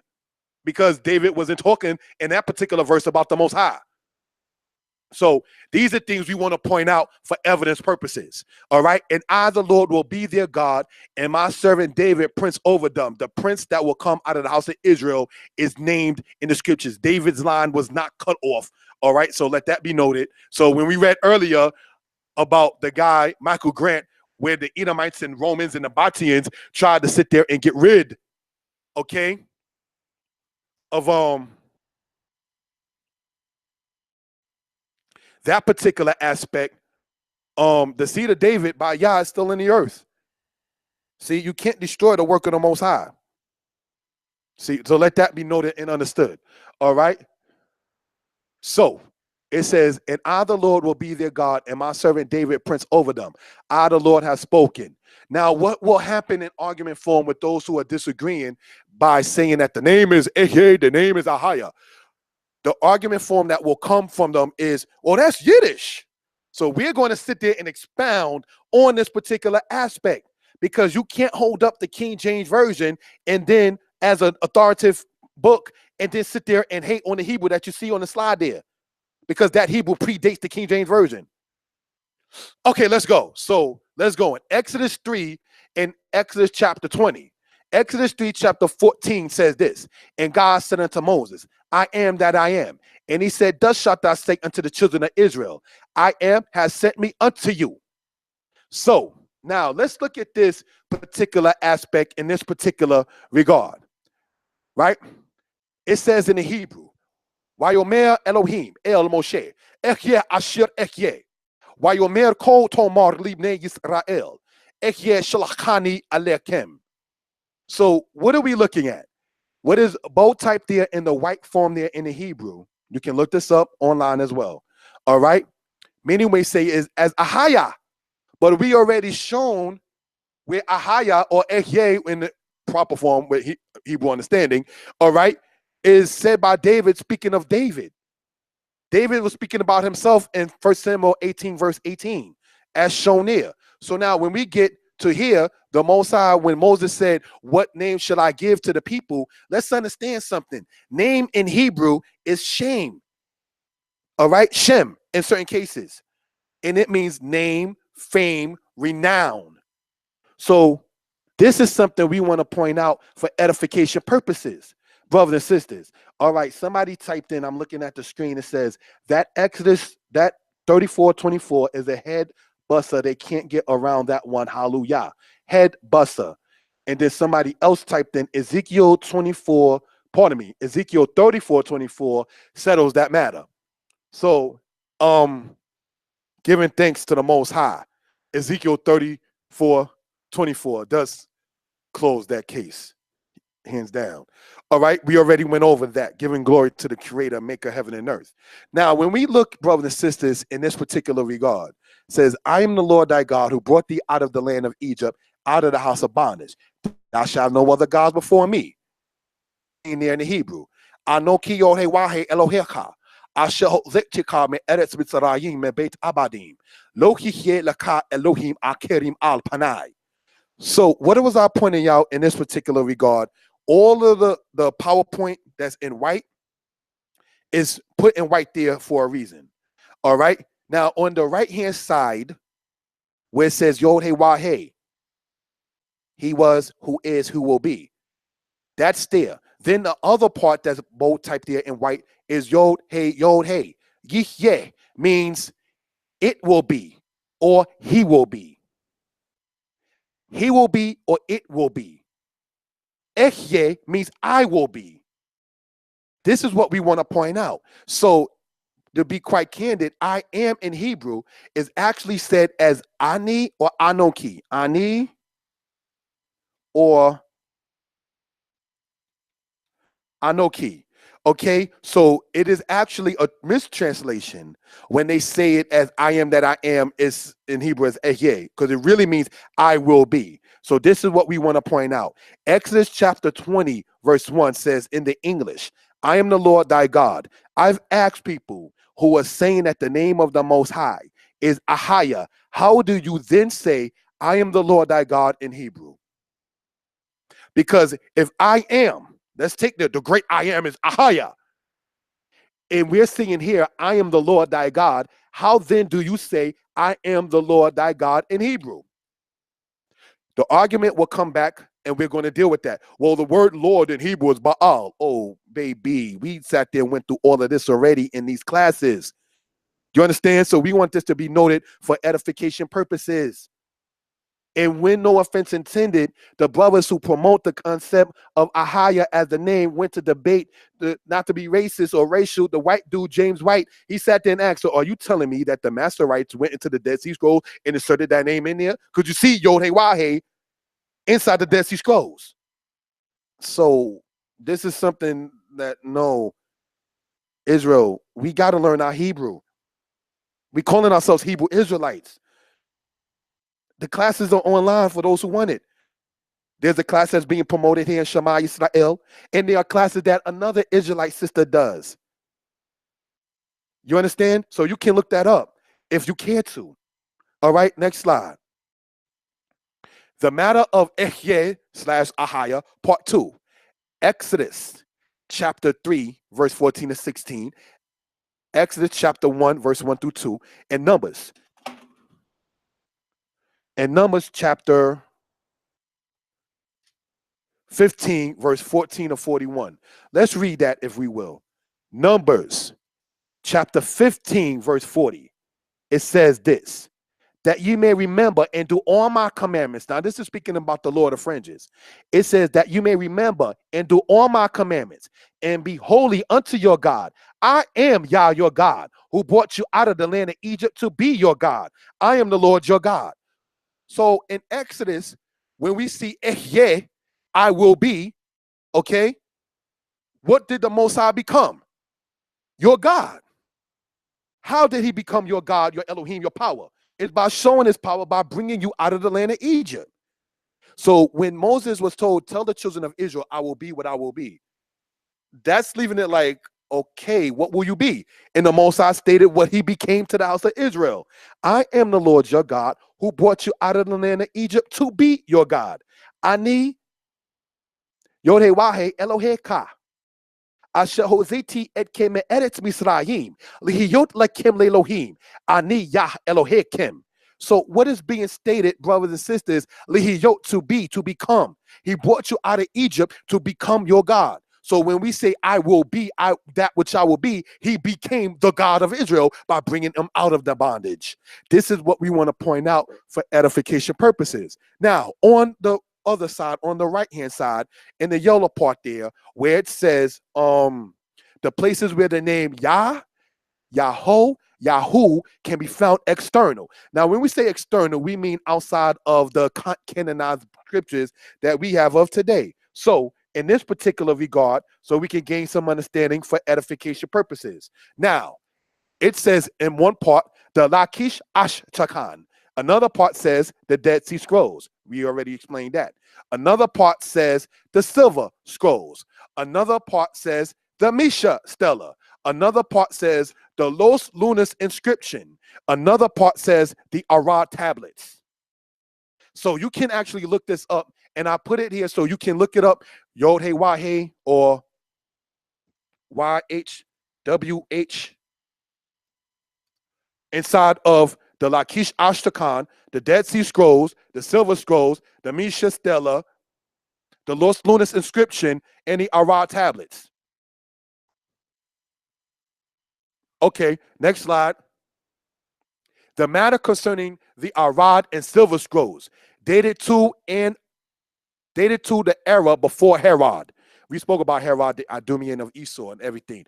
Why that becomes important is because the brothers who are teaching that the name of the Most High is Ahayah is saying that the Yod Hey Wah Hey, said by some as Yehovah, said by some as Yahweh, said by some as Yahuwah, said by some as Yahweh, and so forth and so on. They're saying that YHWH, that's paganism and it's evil and it's a god of the Edomites. So let's see what it says in here. It says the matter concerning the Arad, which is the Israelites people, okay, and silver scrolls. Arad Astrakhan, temple of Yahweh, Zedekiah. Zedekiah was an Israelite, okay? To my Lord Eliashib, may Yahweh concerning himself with you, with your well-being. And now, give Shemaiah a letek measure of flour. And then it goes on to speak in that regard.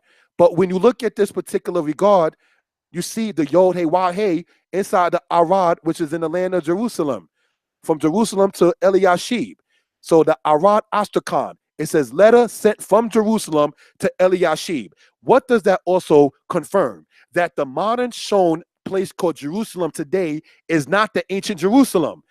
Look, it says Arad is the true land of Jerusalem. And even if you look at this, it says the Arad letter sent from Jerusalem. So what they're calling Jerusalem on the news, on Channel 7 and all these other news stations, is not the land of true Jerusalem that David had. It's still in the Holy Land, but it's not the holy of the holy cities. And this is just a point to be made. The place that's called Jerusalem today, geographically, was in the land of Ephraim in ancient days. And the land of Arad is the true land of Jerusalem, which is located in the ancient times, would have been in the land of Benjamin or Benjamin. So these are things we just want to point out for edification purposes. Now, let's look at what is referred to as the Ketef Hinnom. All right? It says this. All right? All right? It says this. The Lord grant the covenant and mercy to those that love him and keep his commandments. All right? So we can gain some understanding in that particular regard. Now, what you're looking at on the right-hand side to the extreme right side of it is the Ketef Hinnom and what is called the Silver Scrolls. And this is part of the book of Numbers that they found in archaeology.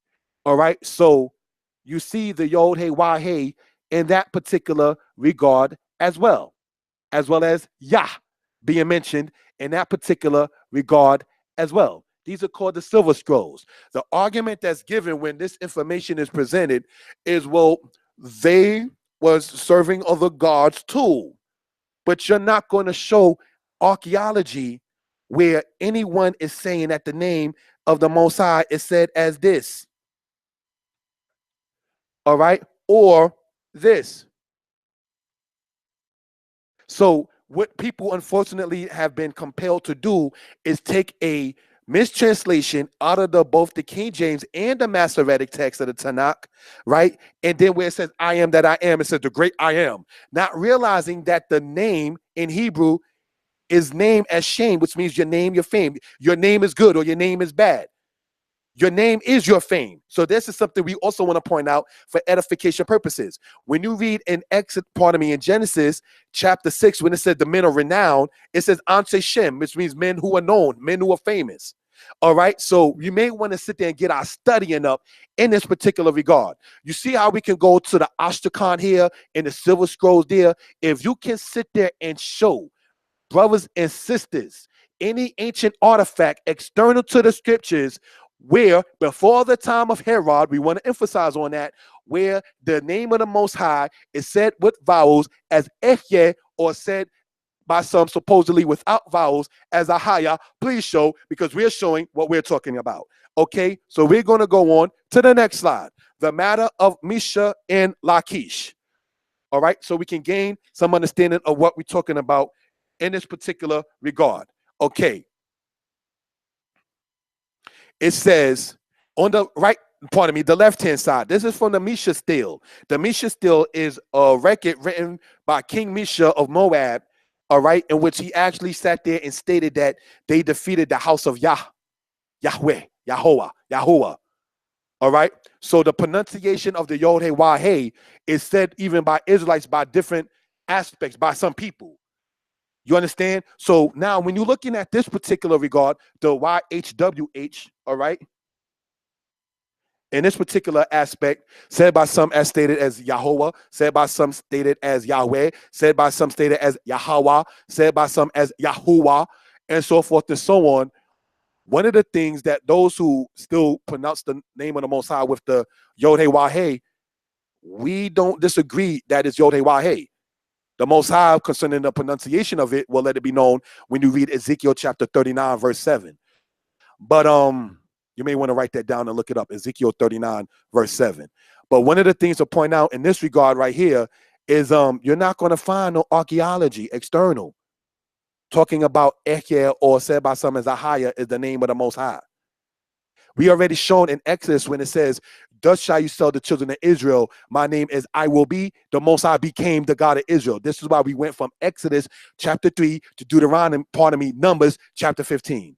Okay, the Lachish letters, Ashtakan, the name of God, YHWH, Yahweh. Letter number 2, dated 589 BC or 589 BCE. Why does that become important? Because we wanted to emphasize it before Herod. Herod was the Edomite that made Edom popular in the world. Herod was the Edomite that made Edom popular in the world. So if you're saying the brothers who teach that the name of the Most High is Ahayah, if you're saying that that Yahweh is an Edomite God, then where do you see Edom in this particular regard right here? This is the Lachish letters about Israel and Judah. All right. So this is something we want to go into edification purposes. All right. So next slide, please. The matter of Ahayah / Ahayah, part 3. All right. The verb we are discussing is the verb Hayah, meaning to be, to exist. Thus, Howe means existing, and Hayah means he existed, and Yihweh means he will exist, or he will be, as we went over before. This has to be followed meticulously in these slides, okay? The uses of the yod and the waw must be understood in this matter. The understanding saying that Yahweh means God of devastation is not Hebraically sound. Since we know that the YHWH in root comes from the verb Hayah, we must stay in course with the language. The word nilkam means to fight, yet we know lechem means bread. Context is important. So this is what we want to talk about. The way to say to fight in Hebrew is nilkam. But if you look at the root, dropping off the noon prefix, you got the lamed, which is the L, the kaf, or pardon me, the ket represented there with the K, and then the mem represented there in the M. Lacham, lechem means bread, but nilkam means to fight. This is why you have to understand Hebrew edification. All right, so one of the things too we would like to sit there and point out, brothers and sisters, is this. When you go into this and it says the uses of the yod and a waw must be understood. If you remember the Hebrew classes that's done on this channel, I stated, brothers and sisters, giving honor and glory to the Most High, that the yod is the thumb of the Hebrew alphabet. Without that understanding and knowing the prefix and the suffix and how the verbs break down and explained, you're lost. This is why you ask people, how would you say in Hebrew, I'm going to the marketplace, I'm going to the store, if you're saying that the I am is the holy name. So every time you're saying it, speaking of yourself, saying I am or you're saying the holy name is you? No, of course not. This is why edification purposes must be noted. Okay? Next slide, please, so we can gain some understanding of what we're talking about. Now, what you're looking at on the left-hand side is the word Hayah. Right? It means to be, to exist. And this is taken from the Hebrew book, 201 Hebrew verbs. You have Hayot, Hayo, Heye, Haya. Now, the part that you see there on the left-hand side that's actually in the brackets, it says there, Ehye, I will be. Then under that says Tihye. Remember, look at the part where it says future. So this shows the past tense, the future tense, and the present. So the part under that on the left-hand side of the PowerPoint, in the brackets, you see it under the word future, meaning the future tense. Echye, I will be. Tichye, you will be masculine. Tichye, you will be feminine. Yichye, it will be or he will be. Tichye, also meaning she will be. Nichye, we will be. Tichyu, you masculine plural will be. Tichyana, you feminine plural will be. Yichyu, they will be. Tichyana, they will be feminine plural. So this is just to point out. So if I was speaking, if I had two daughters or two nieces, and I were to sit there and say, Tihyena Bahanut, and I say, you will be in the store, that's what I'm talking about for edification purposes. All right, now let's look at this. Ahayah. This is said, I am an ancient original Phoenician Paleo Hebrew, the language that Abraham, Isaac, and Jacob, Yahshua Allah, spoke. Exodus chapter 3, verse 3 through 15. Ahayah, I am, is the only name given unto Moses himself in Exodus. The only name given to the children of Israel, Yahshua Allah. The only name given unto all generations forever, which is a lie because it says his name as Abraham, the God of Abraham, Isaac, and Jacob is. But we're going to go on. There is no other name given. So I guess in Exodus 6, when he said my name, Yod Hey Wah Hey, I guess that's supposed to be often. Okay, then it says all other names are of Satan, the devil. That means whoever is promoting Ahayah as the name, you're going to need to come up with your own Hebrew scriptures, because every Hebrew scripture you see, you're going to see the Yod Hey Wah Hey in it, whether it be old ones or new ones. So you need to come up with another one, something. Okay, so it goes on to say this: all other names are of Satan, the devil. The devil has many names and fools the whole world. Ahayah, Asher, Ahayah, I am that I am, is the God of the Hebrew Israelites. Now, this is a meme that was already posted by some people. Ahayah, I am. As stated and asked, if that is the case, how would you properly then in Hebrew say in Exodus 20, I am the Lord, your God? Because if I am, it said as Ahayah, and you're saying that is the holy name of the Most High, and then the Lord in Hebrew is translated in Leviticus and other parts into the Hebrew you're speaking as Ahayah. So that would mean Exodus 20 would say Ahayah, Ahayah. I am Ahayah.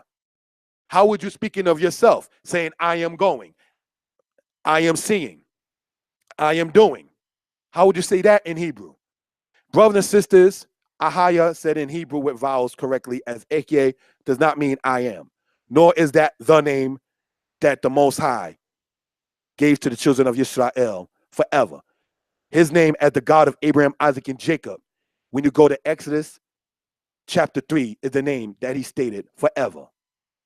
That is who Elijah called on before fire came up out of the heavens or came from the heavens. When you go to 1 Kings chapter 18. Now, let's look at this. Not to be nitpicky and dogmatic or anything of that sort, right? It says Ahayah equals I am. The original Phoenician Paleo Hebrew. You know what the problem with that sentence is this? Phoenician is much, much, much later than the time of Moses. One. Secondly, Paleo, all right, is a Greek word meaning ancient. Word Paleo is ancient in Greek, just as much as kedem or quedem in Hebrew means ancient in Hebrew. So when you find many Israelites, all right, saying the Paleo Hebrew, it's like, yo, this is deep, the Paleo. Paleo is only the word in Greek for ancient. So if you're speaking and saying it's the Paleo or it's the ancient, you're saying the same thing, one in Greek, the other in English. It's not that deep. This is why we must pick up a dictionary. We must pick up a book, do some studying. You understand? So this is for edification purposes. Now, as we went over before, all right, in the older Hebrew classes on this channel, lesson number 27, when we went over the aspect of Phoenician, the word Phoenician comes from the Greek word meaning purple. This is something you can just look up.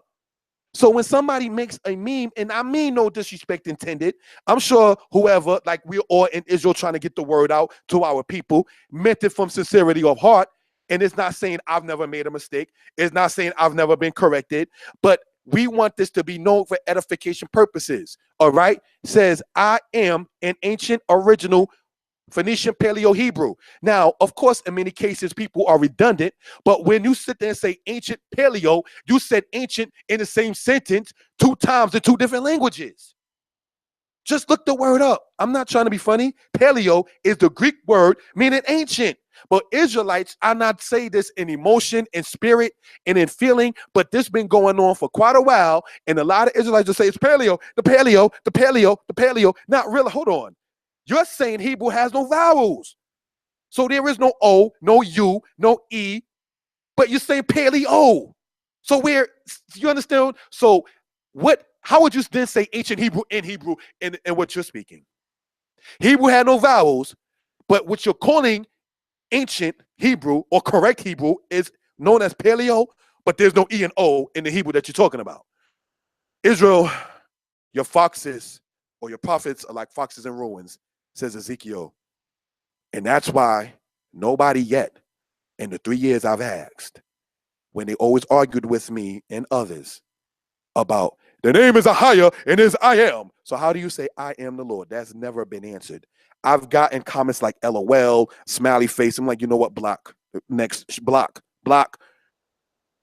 Proverbs 14 verse 7 is why. All right, so next slide, please. The matter of Baal in Hosea chapter 2, because these are some of the things that have been taught and promoted concerning this kind of subject matter. All right, the definition of Baal in noun is Lord or Master. This can be found in Exodus chapter 22 verse 8 and Judges chapter 19 verse 23. The word Baal as a verb means to marry. This can be found in Deuteronomy chapter 24 verse 1 and Isaiah chapter 62 verse 5. Okay, Hosea chapter 2 verse 16 and 17, and Jeremiah chapter 31 verse 32, and Isaiah chapter 54 verse 5. Let's look. Isaiah chapter 54 verse 5 in the yellow on the right hand side. Bo alayik, the bet in the kolam. Remember, been following Hebrew classes. This is cakewalk. All right. Bo, the iron and the patak. The lamed and a patak follow with a yod is the I sound. The kirik making the E in the shawar within the kafso feet. Bo alayik. Now let's read Isaiah chapter 54 verse 5 and see what it says there within the aspect of what? The English. Isaiah 54 verse 5. And we read on this regard, brothers and sisters, it says this.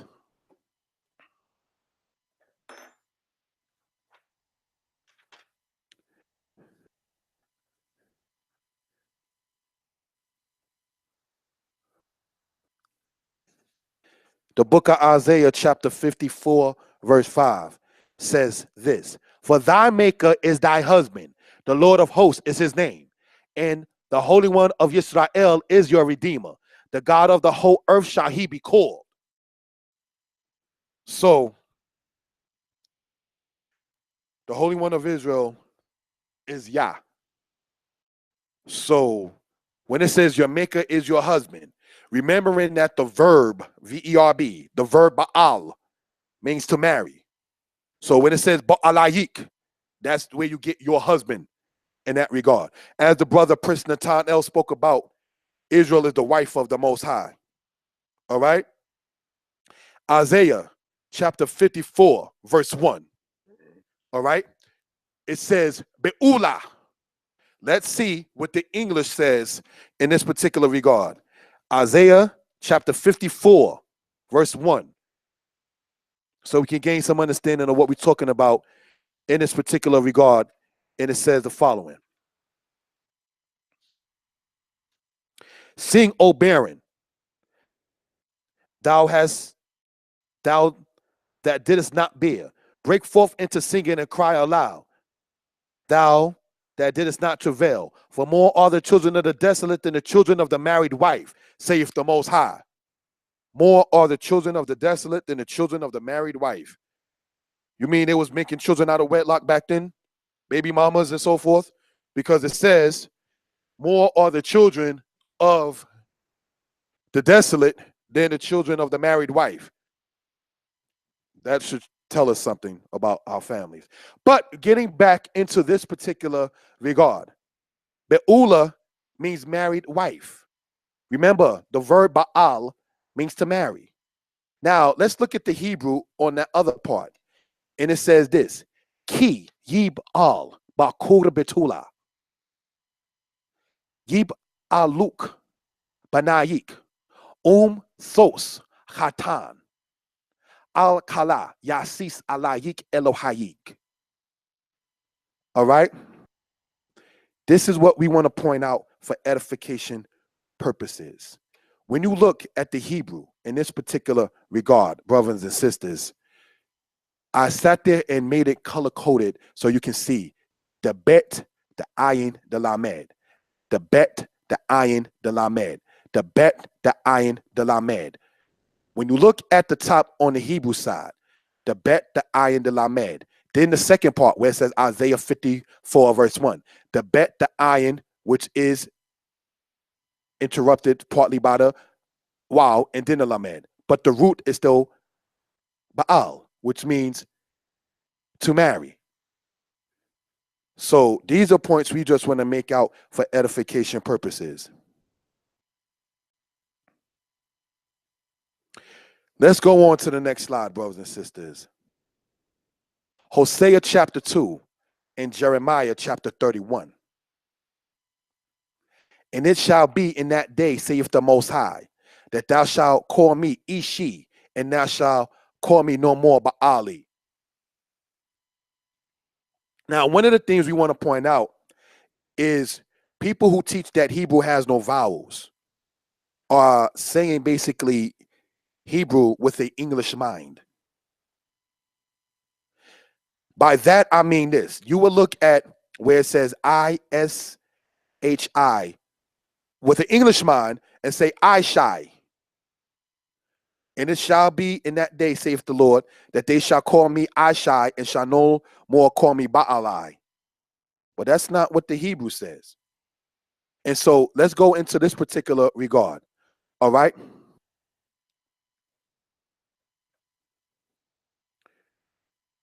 Wahaya bayom hahu ne'um yod he wahe. Tik re'i ishi walo tik re'i li od ba'ali. What is being stated there? It shall come to pass in that day, saith the Most High. Tik re'ini. You will call me Ishi, not I shy, but Ishi. Ish means man or husband. So Ishi means my husband or my man. Walo tikre'ili, and you shall not call to me Od. Again, Bali. Bali means what? My husband or my master. But because the English translation don't have Baal translated as that, as you will see in your own time in Exodus chapter 22, verse 8, when it says the master or the Lord, lowercase l in that regard, the Most High is saying that Israel will call Yah, the Most High, husband, and not call the Most High Baali anymore. It's showing in Hosea 2 about the closeness of relationship that Israel will have with the Most High. Jeremiah chapter 31, verse 32. But this is the covenant that I will make with the house of Israel after those days, saith the Most High. I will put my law in their inward parts, and in their heart I will write it.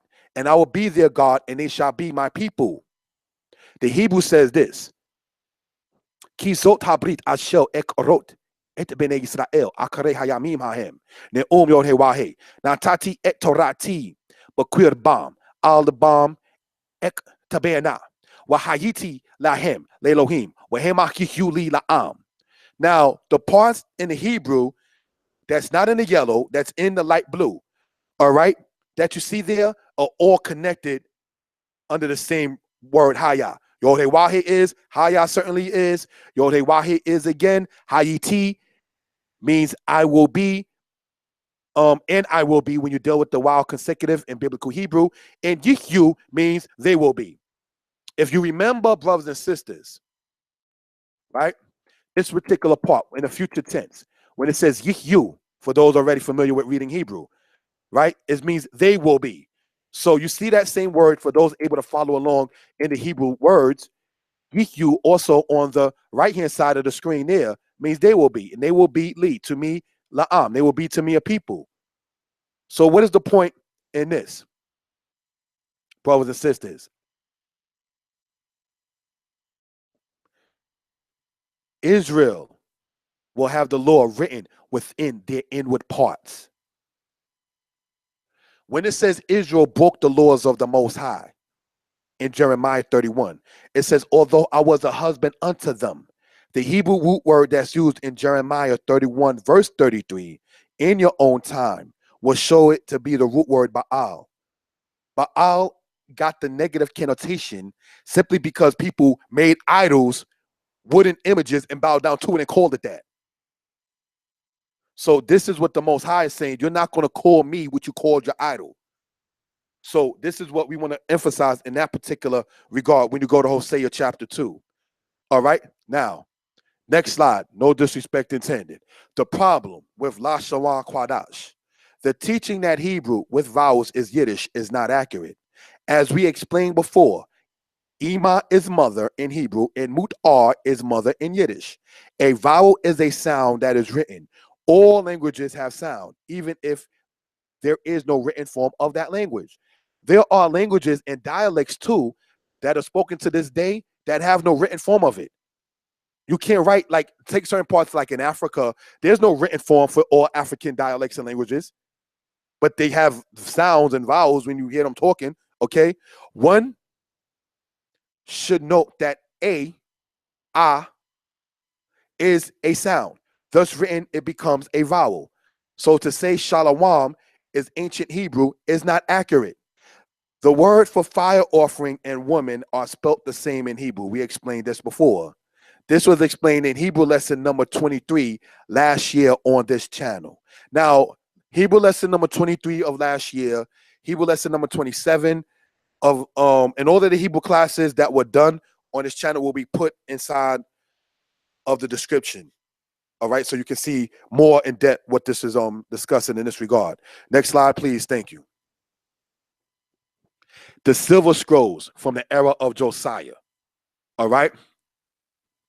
When you look at line number 6 on the left-hand side, the silver scrolls is what's inside the far left of it, and then updated or shown more clearly is the middle of it with the numbers. And then the modern form of Hebrew writing is on that particular side where 6 has Yod-Heh-Wah-Heh. Yod-Heh-Wah-Heh. The silver scrolls all the way on that side has Yod-Heh-Wah-Heh, dated from the era of Josiah, who happened to actually be one of the righteous kings. The people who promote the name as Ahayah may want to think of this. They believe in Jesus and say it is as Yashaya, and love to use the Strong's Concordance.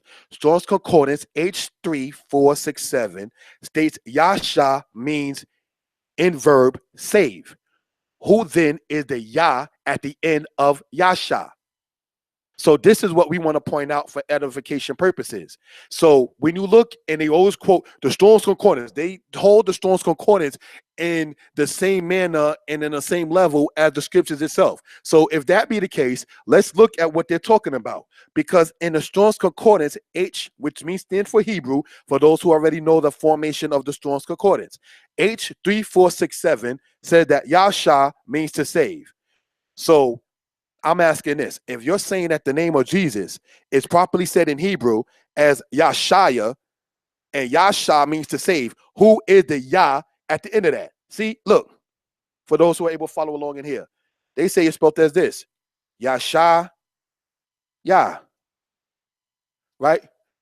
But then they're saying that Yah was a fallen angel when you read some secret book of something of that sort. about demons or something of that nature. So the point I'm saying is this: if you're saying then that Yasha means to save, and Yah is at the end of that, and we're only talking about the Hebrew language itself, then how then can you say that the name of Jesus, because you believe in Jesus, which is another subject, but they're not going there right now. We're just dealing with the linguistics in the Most High name. You're saying that is Yashaya, but you're saying that Yasha here means save. So then who is or what is the last part of who you say Jesus' name is in Hebrew as Yashaya? What's the Yah part? Or what or who is that? Next slide, please. The matter of Yasha, Strong's Concordance. As we already explained, you can look this up. Strong's Concordance H3467. It says in the Strong's Concordance, right? To save, be saved, be delivered. Nif'al, to be liberated. Be saved, be delivered. To be saved in battle, be victorious. Hif'il, to save, deliver. To save from moral troubles, to give victory to. The Lashon Kwadash does not acknowledge the matter of Nif'al in the Hif'il. What we see on the left, it's from the Blue Letter Bible online. The Nif'al is the passive of the Qual. The Hif'il is the causative of the Qual. The Nif'al is prefixed with a noon. The Hif'il is prefixed with a hey in the past tense, command form, and a mem in the present tense. Brothers and sisters, in order to understand, and I say this in due humility, giving honor and praise to the Most High, in order to understand the Nif'al and the Hif'il, you may want to check out this channel and the last Hebrew classes we did, starting from March of 2016 all the way to May of 2017, because in the new updated classes, we didn't get to the Nif'al and the Hif'il stem, but we covered it before in this camp on this channel, giving honor and praise unto Yah. See, you can't say Shalom, Yasha'Allah, Yahweh or Yahweh Allahayim, Yahweh, even. No disrespect to the Most High. You can't say that is proper Hebrew, correct Hebrew, and that the Hebrew I went over earlier on the slides is Yiddish. And then go to the Blue Letter Bible, which holds the same wording as the Strong's Concordance. Because the Hebrew that I'm presenting and teaching in this camp, blessed be the Most High, shows what the Nif'al and the Hif'il is. There is no concordance in support of the Lashon Kwadash. And the Lashon Kwadash basically saying that Hebrew is Abagadaha, Watazalamakanasa, and so forth. That is not supported by any concordance. So you can't hold a book such as the Strong's Concordance itself or the Blue Letter Bible online concordance itself, and where it shows the Nif'al and the Hif'il, because you're saying that there's no I in Hebrew. You're saying that there's no E in Hebrew. It's said as Hif'il, Nif'al. So once you go to the Strong's Concordance, for evidence purposes in linguistics in Hebrew, the Lashon Kwadash is out the window. No offense intended. And if you only use the Lashon Kwadash, you gotta still then answer the question, no offense intended. If you're saying Jesus' real name was Yashaya, then who is and what is Yah at the end of that name? If he said he's giving glory to his Father. Shalom.